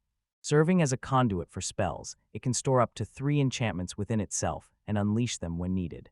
Each spell can be used only once before it must be recharged. Recognizing this, Iso realizes that new possibilities are now within reach. Curiosity flickered in the young man's eyes as he asked whether any binding spells still affected him. Gargantua calmly explained that while curing or reviving lay beyond his power, his usefulness in other ways was undeniable. With confidence in her voice, Iso declared it was time to break free. From a distance, Sakura watches with a tide of emotion flooding her chest, and a gentle sigh of relief escapes her lips. The creature introduces itself as Exodia, proudly declaring to be a fire spirit emerging from the depths of the underworld. Rather than being impressed, Sakura wrinkles his nose and admits his disappointment. Exodia stands stunned, taken aback by the unexpected reaction. Sakura mocks his over-the-top flair, remarking that he acts like an overly dramatic senior in high school. Exodia launches into a dramatic defense, loudly proclaiming himself a force of chaos from the depths of hell, but Gargantua quickly cuts him off mid-sentence. The Iron Giant speaks in a chilling tone, instructing to simply state a wish. Sakura earnestly begs Exodia to bring Iso back to life after the creature had consumed her. Exodia calmly explains that granting wishes lies beyond its power, but reveals a critical truth. Iso still lives, merely trapped within a dimensional space. Sakura's determination only grows stronger. Saving him becomes her sole focus, no matter the obstacles. Exodia hesitates, considering her words, and explains that the time has not yet come to fulfill this request. Meanwhile, teleportation magic of the first rank suddenly activates around Gargantua, drawing the astonished gazes of everyone nearby. Sakura hesitates, searching for the right words as her gaze lingers on Exordia's response. Tension hangs thickly in the air. At Iso's command, Gargantua unleashed 10th-level ice magic without hesitation. Crystals surged from the earth, encasing the enemy in a single, swift blow. Sakura stood speechless, while Iso, with a mocking air, reminded her that he had warned about the extent of his power. Sakura, unharmed and safe, appears beside Iso once more, perched comfortably on Gargantua's shoulder. A bright smile lights up her face while Iso offers himself a silent nod of satisfaction for their triumph. From a distance, Exordia watches in awe, struck by Sakura's willingness to spend her precious wish to save someone else. Turning to him, Iso asks what he meant when he said it wasn't time yet. Exordia explains that using a wish on him would be a waste. She reminds her that a valuable opportunity remains to wish for something truly important. Pointing toward the Dark Liger, he reminds her of the promise she made to defeat him by her own hand. Surprise flickered across Sakura's face, but she accepted the challenge without hesitation. With swift precision, she defeated Liger, her skills pushing her level up by 28 points. In an instant, her level soared to 99. Amazed by the outcome, a strange new object forms in her hands, the Dark Sphere, a mysterious and powerful artifact. Staring at the Dark Sphere, Sakura asks what it is. Iso nods, confirming that it fell from the monster. Although she cannot explain its purpose, a powerful energy radiates from it, unmistakable even at a distance. Exordia gently reminded that the time had come to make a wish. In a slightly comedic moment, both heroes apologize for being late, expressing surprise that the spirits managed to wait for such a long time. Suddenly, Sakura stuns everyone by admitting she has no wish to make. Despite debts and hardships weighing on her, she asks for nothing. Iso stares in disbelief, his voice barely above a whisper as he asks if she truly means it. Confidence radiates from her face, leaving no room for doubt. With a warm laugh, Exordia expresses admiration for her spirit. He assures her that she is welcome to summon him again whenever necessary. Sakura expresses her gratitude for the help received, yet insists on proceeding alone. Determined to see the dungeon through to the end, she steels herself for what lies ahead. Iso tries to downplay his contribution, though Sakura insists on highlighting all he has done. The scene shifts to the G-Rank Blue Cave dungeon, where Iso grows anxious while searching for her. At last, Sakura and Iso reunite after their victory, celebrating with radiant smiles as they exchange a joyful high-five. Joy and relief light up their faces. Sakura is already lost in thoughts of how much profit the Dark Sphere might bring her, Before any deals are made, Iso suggests a meal, and with Gargantua by their side, they exit the dungeon, carrying the calm assurance of those who have triumphed. Three girls gather in front of the dungeon's center, their voices weaving together as they share the latest news. One of them stands in shock, the words echoing in her mind, 100 million yen at stake. Another nods in agreement, recognizing that this is indeed an initial assessment, since crystals from the dungeons have now emerged as a potential energy source for the entire world. Meanwhile, a third voice speaks up with a hint of suspicion, questioning whether they had known this information beforehand. The dark-haired girl explains that, according to a magical assessment, the black sphere contains an energy hundreds of millions of times greater than that of an ordinary one.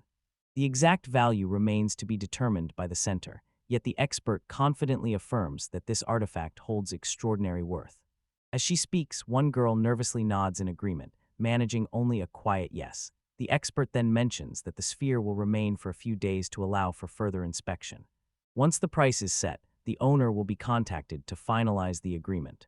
At the same time, she officially confirms that the group has cleared the E-Class dungeon known as the Blue Cave. With a touch of ceremony, she congratulates them on their first official victory. A memory surfaces about the aftermath of the Crimson Shadow dungeon incident. Now, everyone who explores unregistered zones receives a reward. Yet, unlike before, there will be no windfall of 30 million yen this time. The promise of 3 million yen for clearing a G-Class dungeon hangs in the air. The group discusses how they will split the reward among themselves. One of the boys suggests handing everything over to Iso. Sakura feels the urge to object. Iso interrupts him, insisting that she was the one who braved the dungeon and therefore deserves the reward. The appraiser silently observes the argument, offering no comment. With determination, Sakura insists that both are equally deserving of the reward. She suggests splitting the money evenly. Iso objects at first, but hesitation lingers in his words. He stops her with a quiet warning, knowing she will be angry if he refuses. The unexpected turn leaves Iso a bit unsettled, but she decides to let it go. Meanwhile, Sakura silently muses that he seems to enjoy the spark in her temper. With the money in her hands, Sakura walks away, joy lighting up her face as she pictures her sister's astonishment. Beside Gargantua, Iso quietly urges her to carefully consider the decision before selling the artifact. The group moves closer to the building, gradually realizing that Gargantua is no longer following behind. In response, he explains that the doorway is too narrow for him and he will not be able to pass through. The giant declares that his mission has come to an end and that he will remain here, letting himself waste away. Sakura feels uneasy and troubled by such a statement. In an effort to ease the tension, Iso invents a new mission for Gargantua: stand guard while Iso sleeps, since troublesome monsters often lurk in the darkness of night. With a gentle smile, he asks if the robot will agree. Gargantua responds with dignity, expressing that serving Lord Sakura in this manner would be his honor. Sakura apologizes for not considering him earlier and worries about how to get the giant through the door. Iso, however, reveals a magical pouch, assuring her that he'll fit comfortably inside. Moved by the scene, Sakura gazes at them and admits that after this, there's no way Gargantua will ever be sold. With a broad smile, Iso confirms Gargantua is theirs for good now. At that moment, a mysterious creature materializes before them, its eyes wide with surprise at Sakura's words. Quietly, it announces that its own wish has already been chosen. The monster, piqued with anticipation, urges her to reveal her greatest, most selfish wish. Yet Sakura only smiles gently, wishing for nothing more than his friendship. Thoughts drift aloud. Sometimes, all a person truly needs is a friend, just like that boy from school who once flirted with her. Gazing directly at the creature, she observes how bored he seems. She calls him Exodia and once more extends an offer of friendship. The monster stood both confused and furious, unaccustomed to anyone meeting him without fear. Muttering about the meaning of friendship, he grew increasingly annoyed when called a girl and insisted on receiving respect. Meanwhile, Sakura responded with calm composure, matching his every demand with poised retorts. Sakura encourages him gently, asking him to say aloud that they are friends. The creature hesitates, fidgeting like a bashful teenager. Keeping a solemn tone, Sakura introduces herself, carefully setting the stage for his response. At last, the monster speaks, declaring Iso as his friend. With those words, he fades away into a swirling cloud of smoke. Iso announces that her wish has been granted. Though her request was modest, the monster entrusted her with safeguarding the artifacts. Sakura inquires about their next steps, but noticing how close they have grown, simply smiles. As the two converse by the seaside, a boy approaches and challenges someone to a duel. A flicker of recognition crosses Iso's face, and uncertainty roots him to the spot. Confusion clouds Sakura's mind as the situation unfolds. Iso, trying to brush it off, ultimately admits that if the Tsuchikura brothers had asked, he would have refused without hesitation. Sakura's interest in PvP grows, and she compliments Iso's impressive strength. Eso hesitated, explaining that the challenge had come from a friend. For that very reason, the fight seemed pointless to him, and the outcome held no meaning. Sakura gazes at him in silence as the tension between them intensifies. Their eyes lock, subtly shifting the atmosphere around them. Iso catches a flicker in her eyes and reacts with quiet surprise. Memories surface of how, in the beginning, Sakura always averted her gaze. Calmly, she replies that not everything needs to have meaning, yet friends should never avert their eyes. At this moment, they gaze straight into each other's souls. A genuine closeness begins to grow between them. Sakura and Iso's gazes lock in a tense silence. Uncomfortable under her steady stare, Iso eventually looks away, letting out an awkward sigh. With a triumphant glint in her eyes, Sakura flashes a smile and declares her victory. Iso, feeling awkward, brushes it off and insists that her win was only because they happened to be standing so close together. Blushing deeply, Sakura shields her face with her hands, struggling to contain her emotions. Although disappointment flickers in Iso's eyes, he accepts defeat for the first time. Yet his gentle words reveal just how much their bond has grown stronger. Iso's face lights up with a sincere smile as he thanks her. Sakura, laughter mixing with a rosy blush on her cheeks, quietly insists that she should be the one expressing gratitude. With one final wave, they part ways, both carrying warmth and thankfulness in their hearts. Reflecting on the past, Iso resolves to stop distancing himself from his friends. Picking up his phone, he dials Kamishiro Sanishi, breaking the silence that had stood between them. The scene shifts to a frozen wasteland, where Sanishi finds himself locked in a fierce struggle. A monstrous creature charges at him with a guttural roar, its powerful leap shattering the ice underfoot. The mood sharpens in an instant, signaling the arrival of genuine danger. Kamishiro topples the floor boss with a single, devastating blow, leaving those around him both startled and impressed. Observing the scene, one of the girls remarks that it has been a long time since he looked so focused, and wonders aloud what might have prompted this change.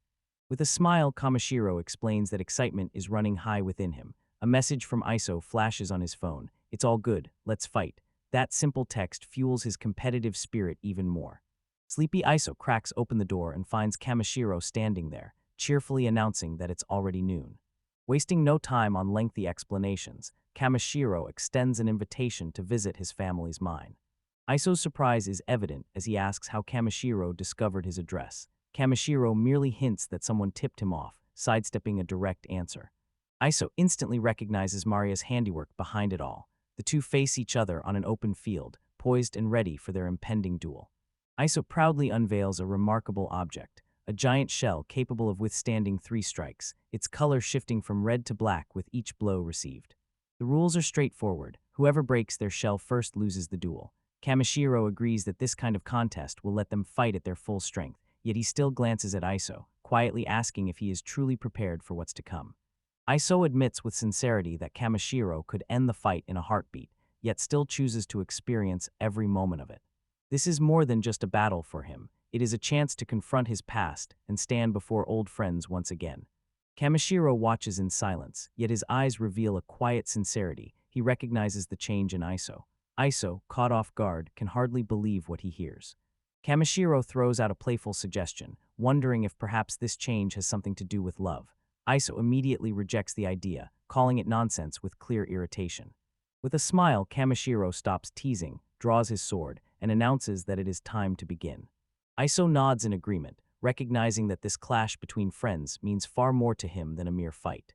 With unwavering determination in his eyes, he boldly declares his intent to triumph over Kamishiro. Meanwhile, Kamishiro watches in calm silence as a frosty layer swiftly spreads across the ground beneath their feet. Ice spreads swiftly, resembling an ordinary trick of cold magic, yet Iso senses something different beneath its surface, a deeper force that eludes his understanding. Kamishiro warns that he will show no mercy. Iso activates level 1 teleportation and dashes forward with lightning speed, aiming to catch his opponent off guard. Unstable magic works against him, his movements falter, leaving him caught in an awkward position. Kamishiro, nursing the sting of a recent blow, admits inwardly that Iso, better known as Sakura, is not someone to be taken lightly. Across from him, Iso silently readies himself for the next throw. A powerful strike crashes down, splitting the earth apart. Kamishiro watches, astonished by both the overwhelming force of the attack and the intensity behind it. Suddenly, icy spikes burst from the earth, forcing Iso to leap back in alarm. Confusion clouds his face as he tries to make sense of this unexpected magic. From the shards of ice, Kamishiro emerges, swift, precise, poised for attack. Iso has no time to react.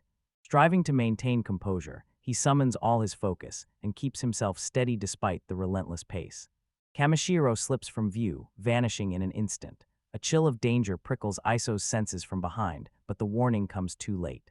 A direct blow strikes Iso in the back as Kamishiro seizes a moment of vulnerability. Shock flashes across Iso's face when he realizes he has stumbled into a carefully orchestrated trap.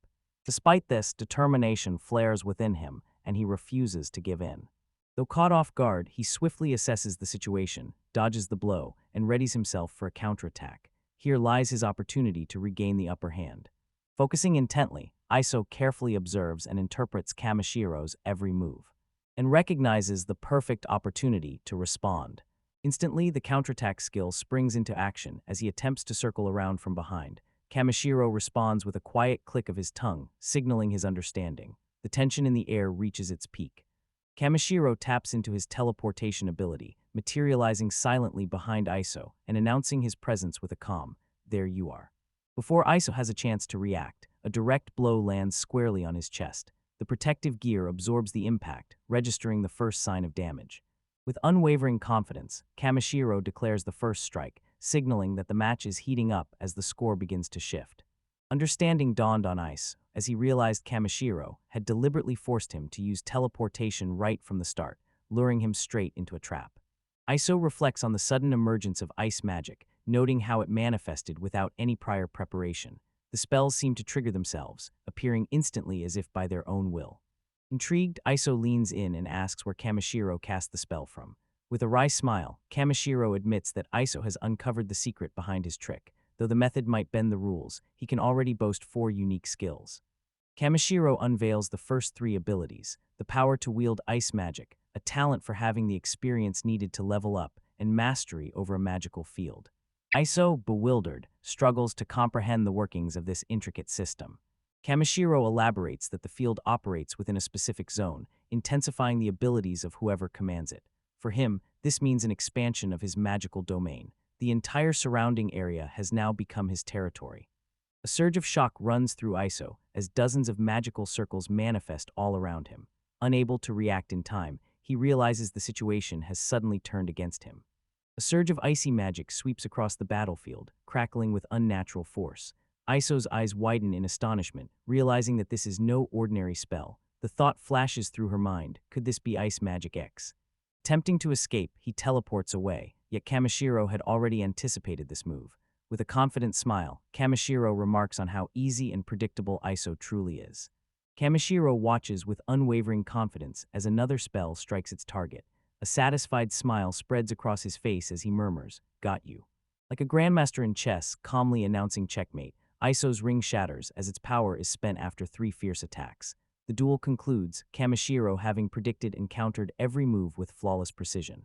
After class, Iso found herself surrounded by 4 classmates. One of the girls stepped forward, insisting that she stop hesitating and call them by their first names. She laments that ever since high school began, no one has done that anymore. Perhaps it is time to finally let go of this old tradition. Despite his hesitation, Iso finds himself compelled to call Renj by her name, as the other girls eagerly urge him on with over-the-top enthusiasm. At the mere mention of her name, Renj's cheeks flush a deep crimson, and it almost seems as if steam escapes from her ears. The other girls around her glance over in surprise, clearly not expecting such an intense response. Iso quickly offers an apology, yet still faces criticism for being overly sincere. Chaos takes over as laughter, shouts, and astonishment collide, while Iso stands bewildered, quietly struggling to understand where he went wrong. Ever since her return to the country, Maria has carried a constant sadness with her. Her bodyguard, Maya, soon notices the girl's longing for her parents, who remain perpetually occupied. Slumped over her books, Maria absently holds a photograph in her hand. A quiet confession slips from her lips. She misses Makoto deeply. This longing is the true source of her melancholy. In silence, Maya watches closely, searching for a way to offer comfort to the young lady in this difficult moment.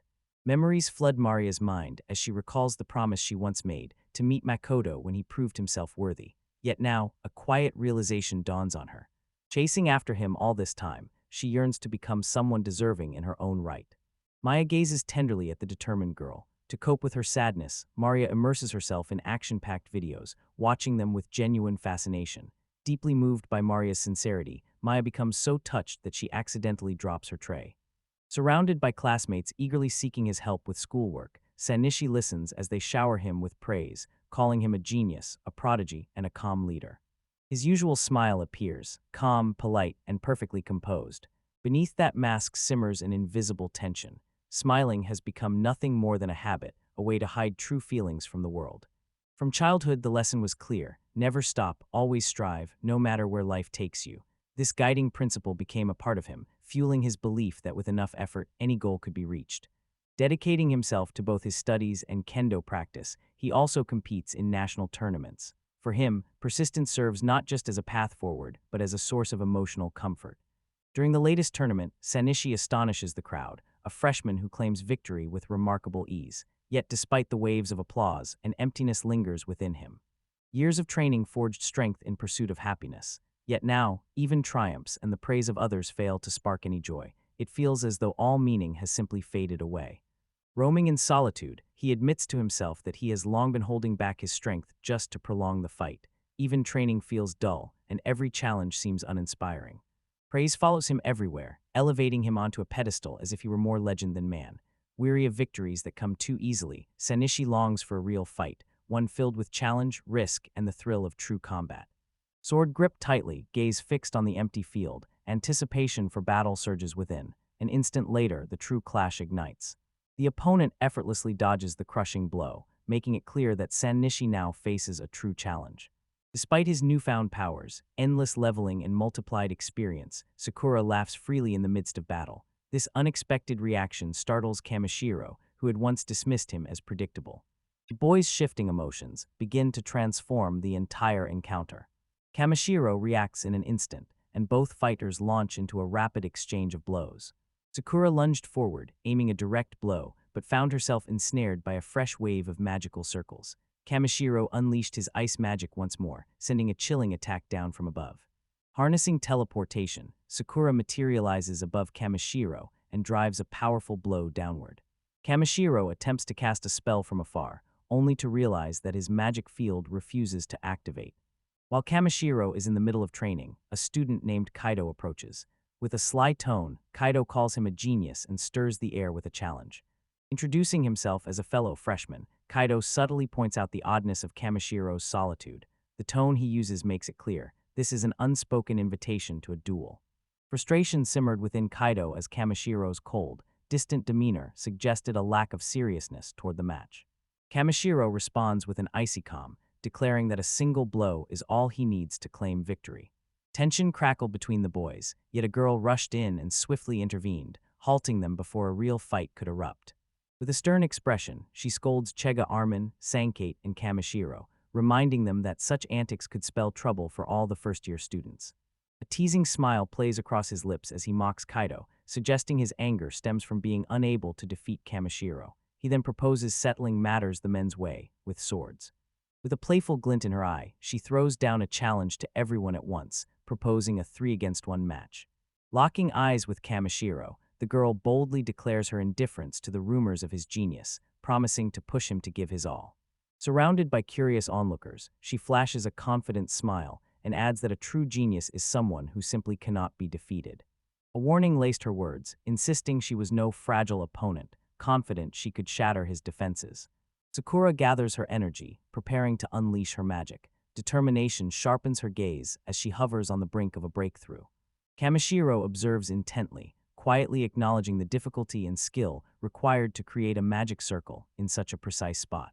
Sakura manages to activate the magic circle and executes a first-level teleportation, her movements precise, her confidence unshakable, and her control absolute.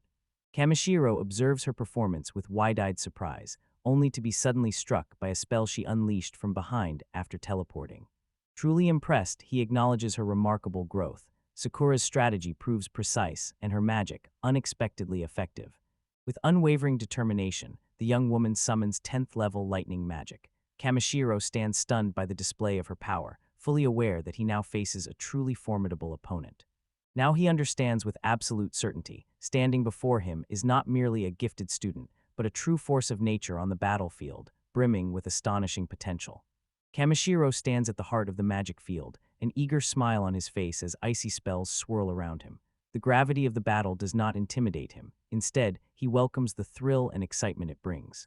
To sharpen the accuracy of his strikes, Kamishiro contracts the boundaries of his magical field, turning every blow into a precise and deadly attack. Sakura faced a barrage of icy blades that left no room for hesitation, as Kamishiro advanced relentlessly and forced her steadily backward. Despite the fierce combinations and mastery of ice magic, Sakura stands her ground. Her eyes reflect awe, but her posture remains steady and unshaken. At that moment, she unveils her ultimate weapon, 10th level cloning magic. Suddenly, the battlefield swarms with her spectral doubles. Amid the turmoil of the renewed assault, she calls out to him, reminding him of his claim to possess only 4 abilities. Kamishiro weaves confusion into his wake, blending teleportation with ice, yet Sakura keeps track with keen precision, counting every move he makes. Anxious realization flickers in Kamishiro's eyes as he notices he has revealed more than he should have. The balance shifts in Sakura's favor. Her cunning quietly starts to outmaneuver her opponent's logic. In the decisive moment, Sakura delivers a precise strike that brings the battle to an end. Although Kamishiro's brilliance is unmatched, victory belongs to her, earned through sheer strength and an unexpected strategy. This is the triumph of a true monster. After the battle, Kamishiro invites Sakura to his home. Inside, a lavishly set table greets them, and both are taken aback by the remarkable variety of dishes. Kamishiro explains that he had already informed Kyujo's maid about the guest's arrival, which is why she prepared such a thoughtful spread. A gentle sense of relaxation and warmth settles over the room. Mutual respect lingers in the air after the duel. Sakura praises the food with genuine enthusiasm, her eyes shining with sincere delight.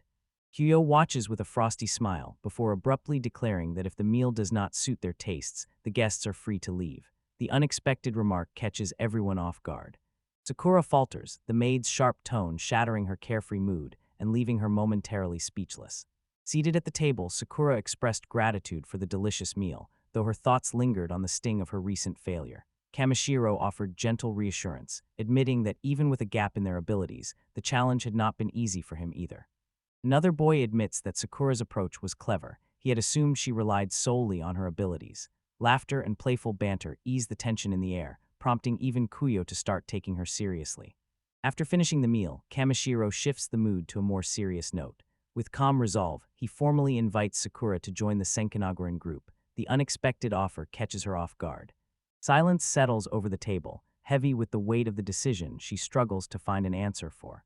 Kamishiro fixes his gaze on her in silence, letting the weight of his offer linger in the air. Sakura responds with a polite refusal, her manners unwavering.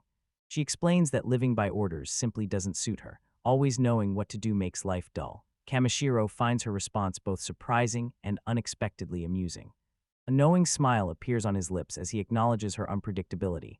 Without missing a beat, Sakura shifts the conversation and mentions that she, too, has a question. In the midst of their conversation, Sakura quietly inquires about Kamishiro's true motivation for conquering an A-class dungeon. Her voice remains calm, yet her eyes hold a sharp, searching gaze.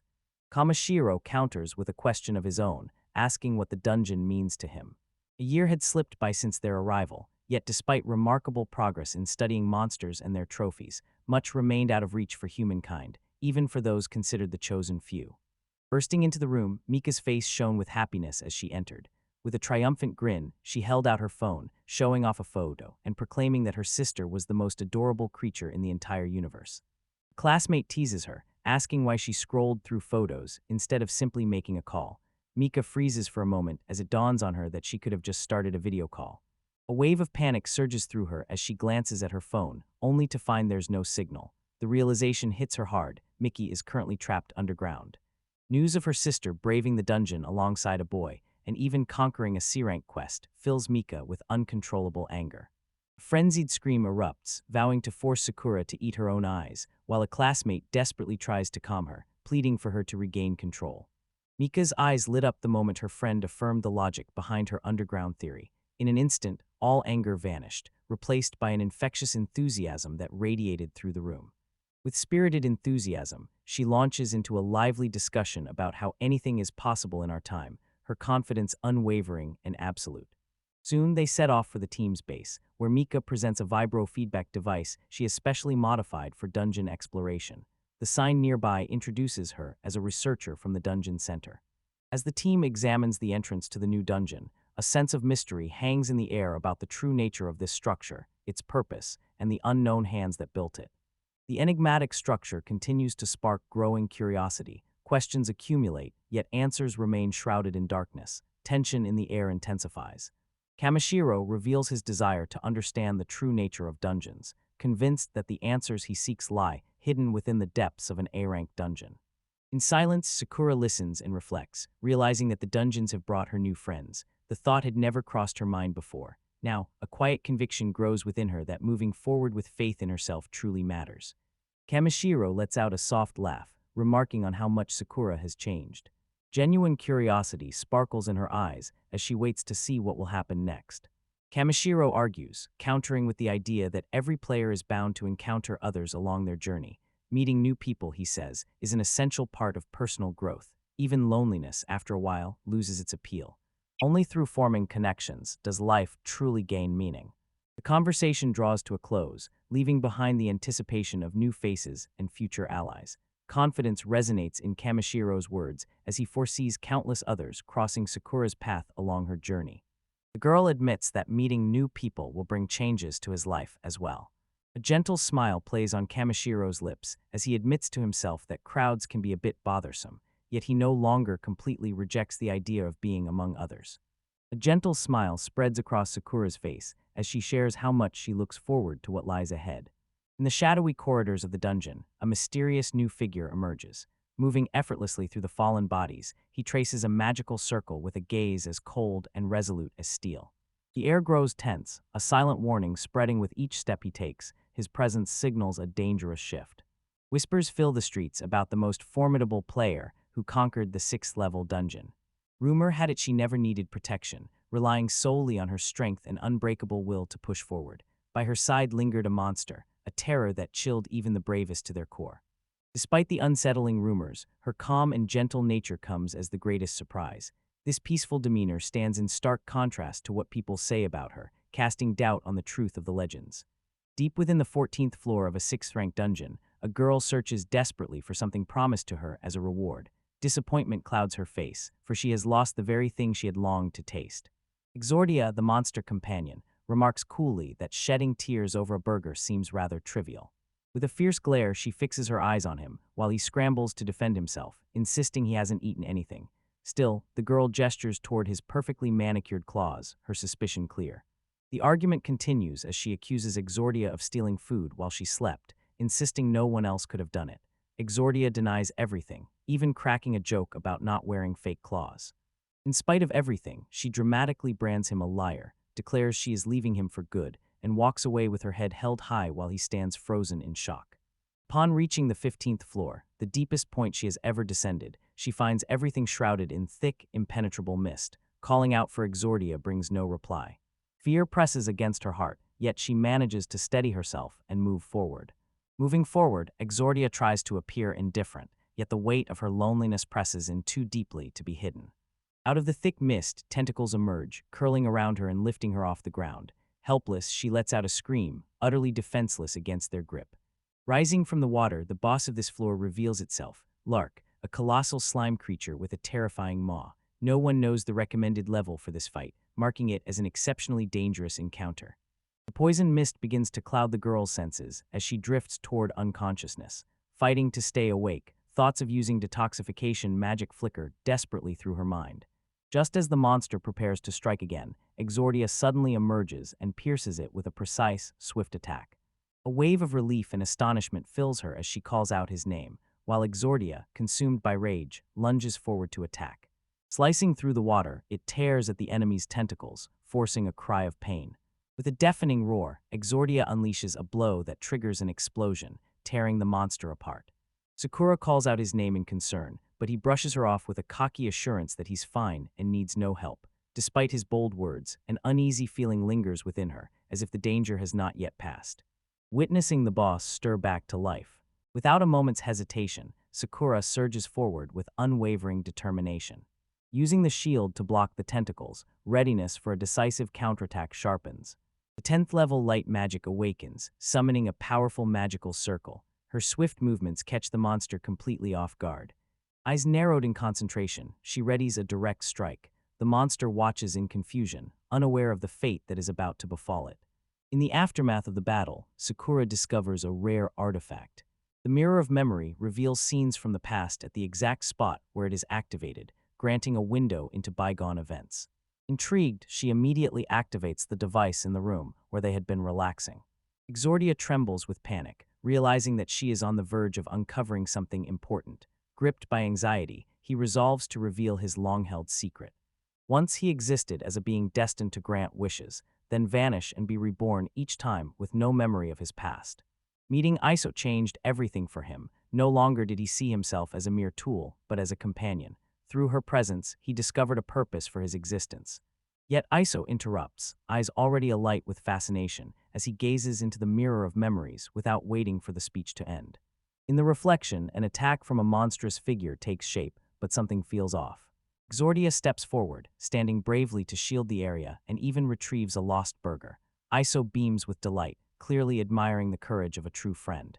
The brief spark of joy fades as she catches Exordia in the act of devouring her burger. Caught red-handed, he tries to talk his way out of it, but his excuses fall flat. Disappointment flickered in her eyes as she admitted that the lie hurt more than losing the burger itself. Trust, to her, was something sacred. Exordia attempts to defend himself, insisting the mirror must be mistaken, but the truth is plain to see. He confesses that curiosity drew him in. He simply wanted to experience what she enjoys.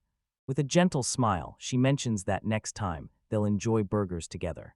The tension fades away, weaving their friendship into something even stronger.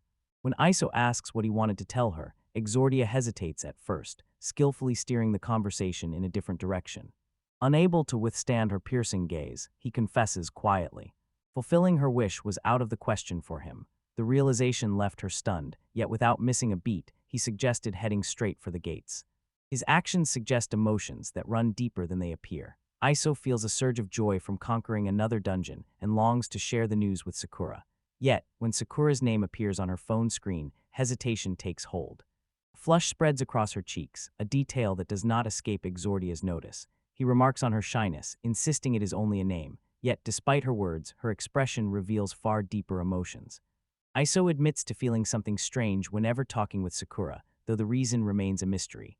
Exordia, with a laugh, flashes YOLO across the screen, prompting her to grumble in protest. Summoning her courage, she types out a simple hello. Sakura fires back without hesitation. A shy smile flickers across Iso's face, while Exordia silently watches, realizing there's something deeper here than simple friendship. April arrives. Iso chats away on the phone, her voice light and joyful, a smile suggesting the year had vanished in the blink of an eye. From a distance, Exordia watches her, wearing that usual smile tinged with mockery. A year had passed since the dungeons emerged. As Sakura observed the cityscape, she reflected on the many changes that had taken place. At the end, a gentle reminder encouraged viewers to support the channel, emphasizing the effort that goes into creating these stories. Until the next video.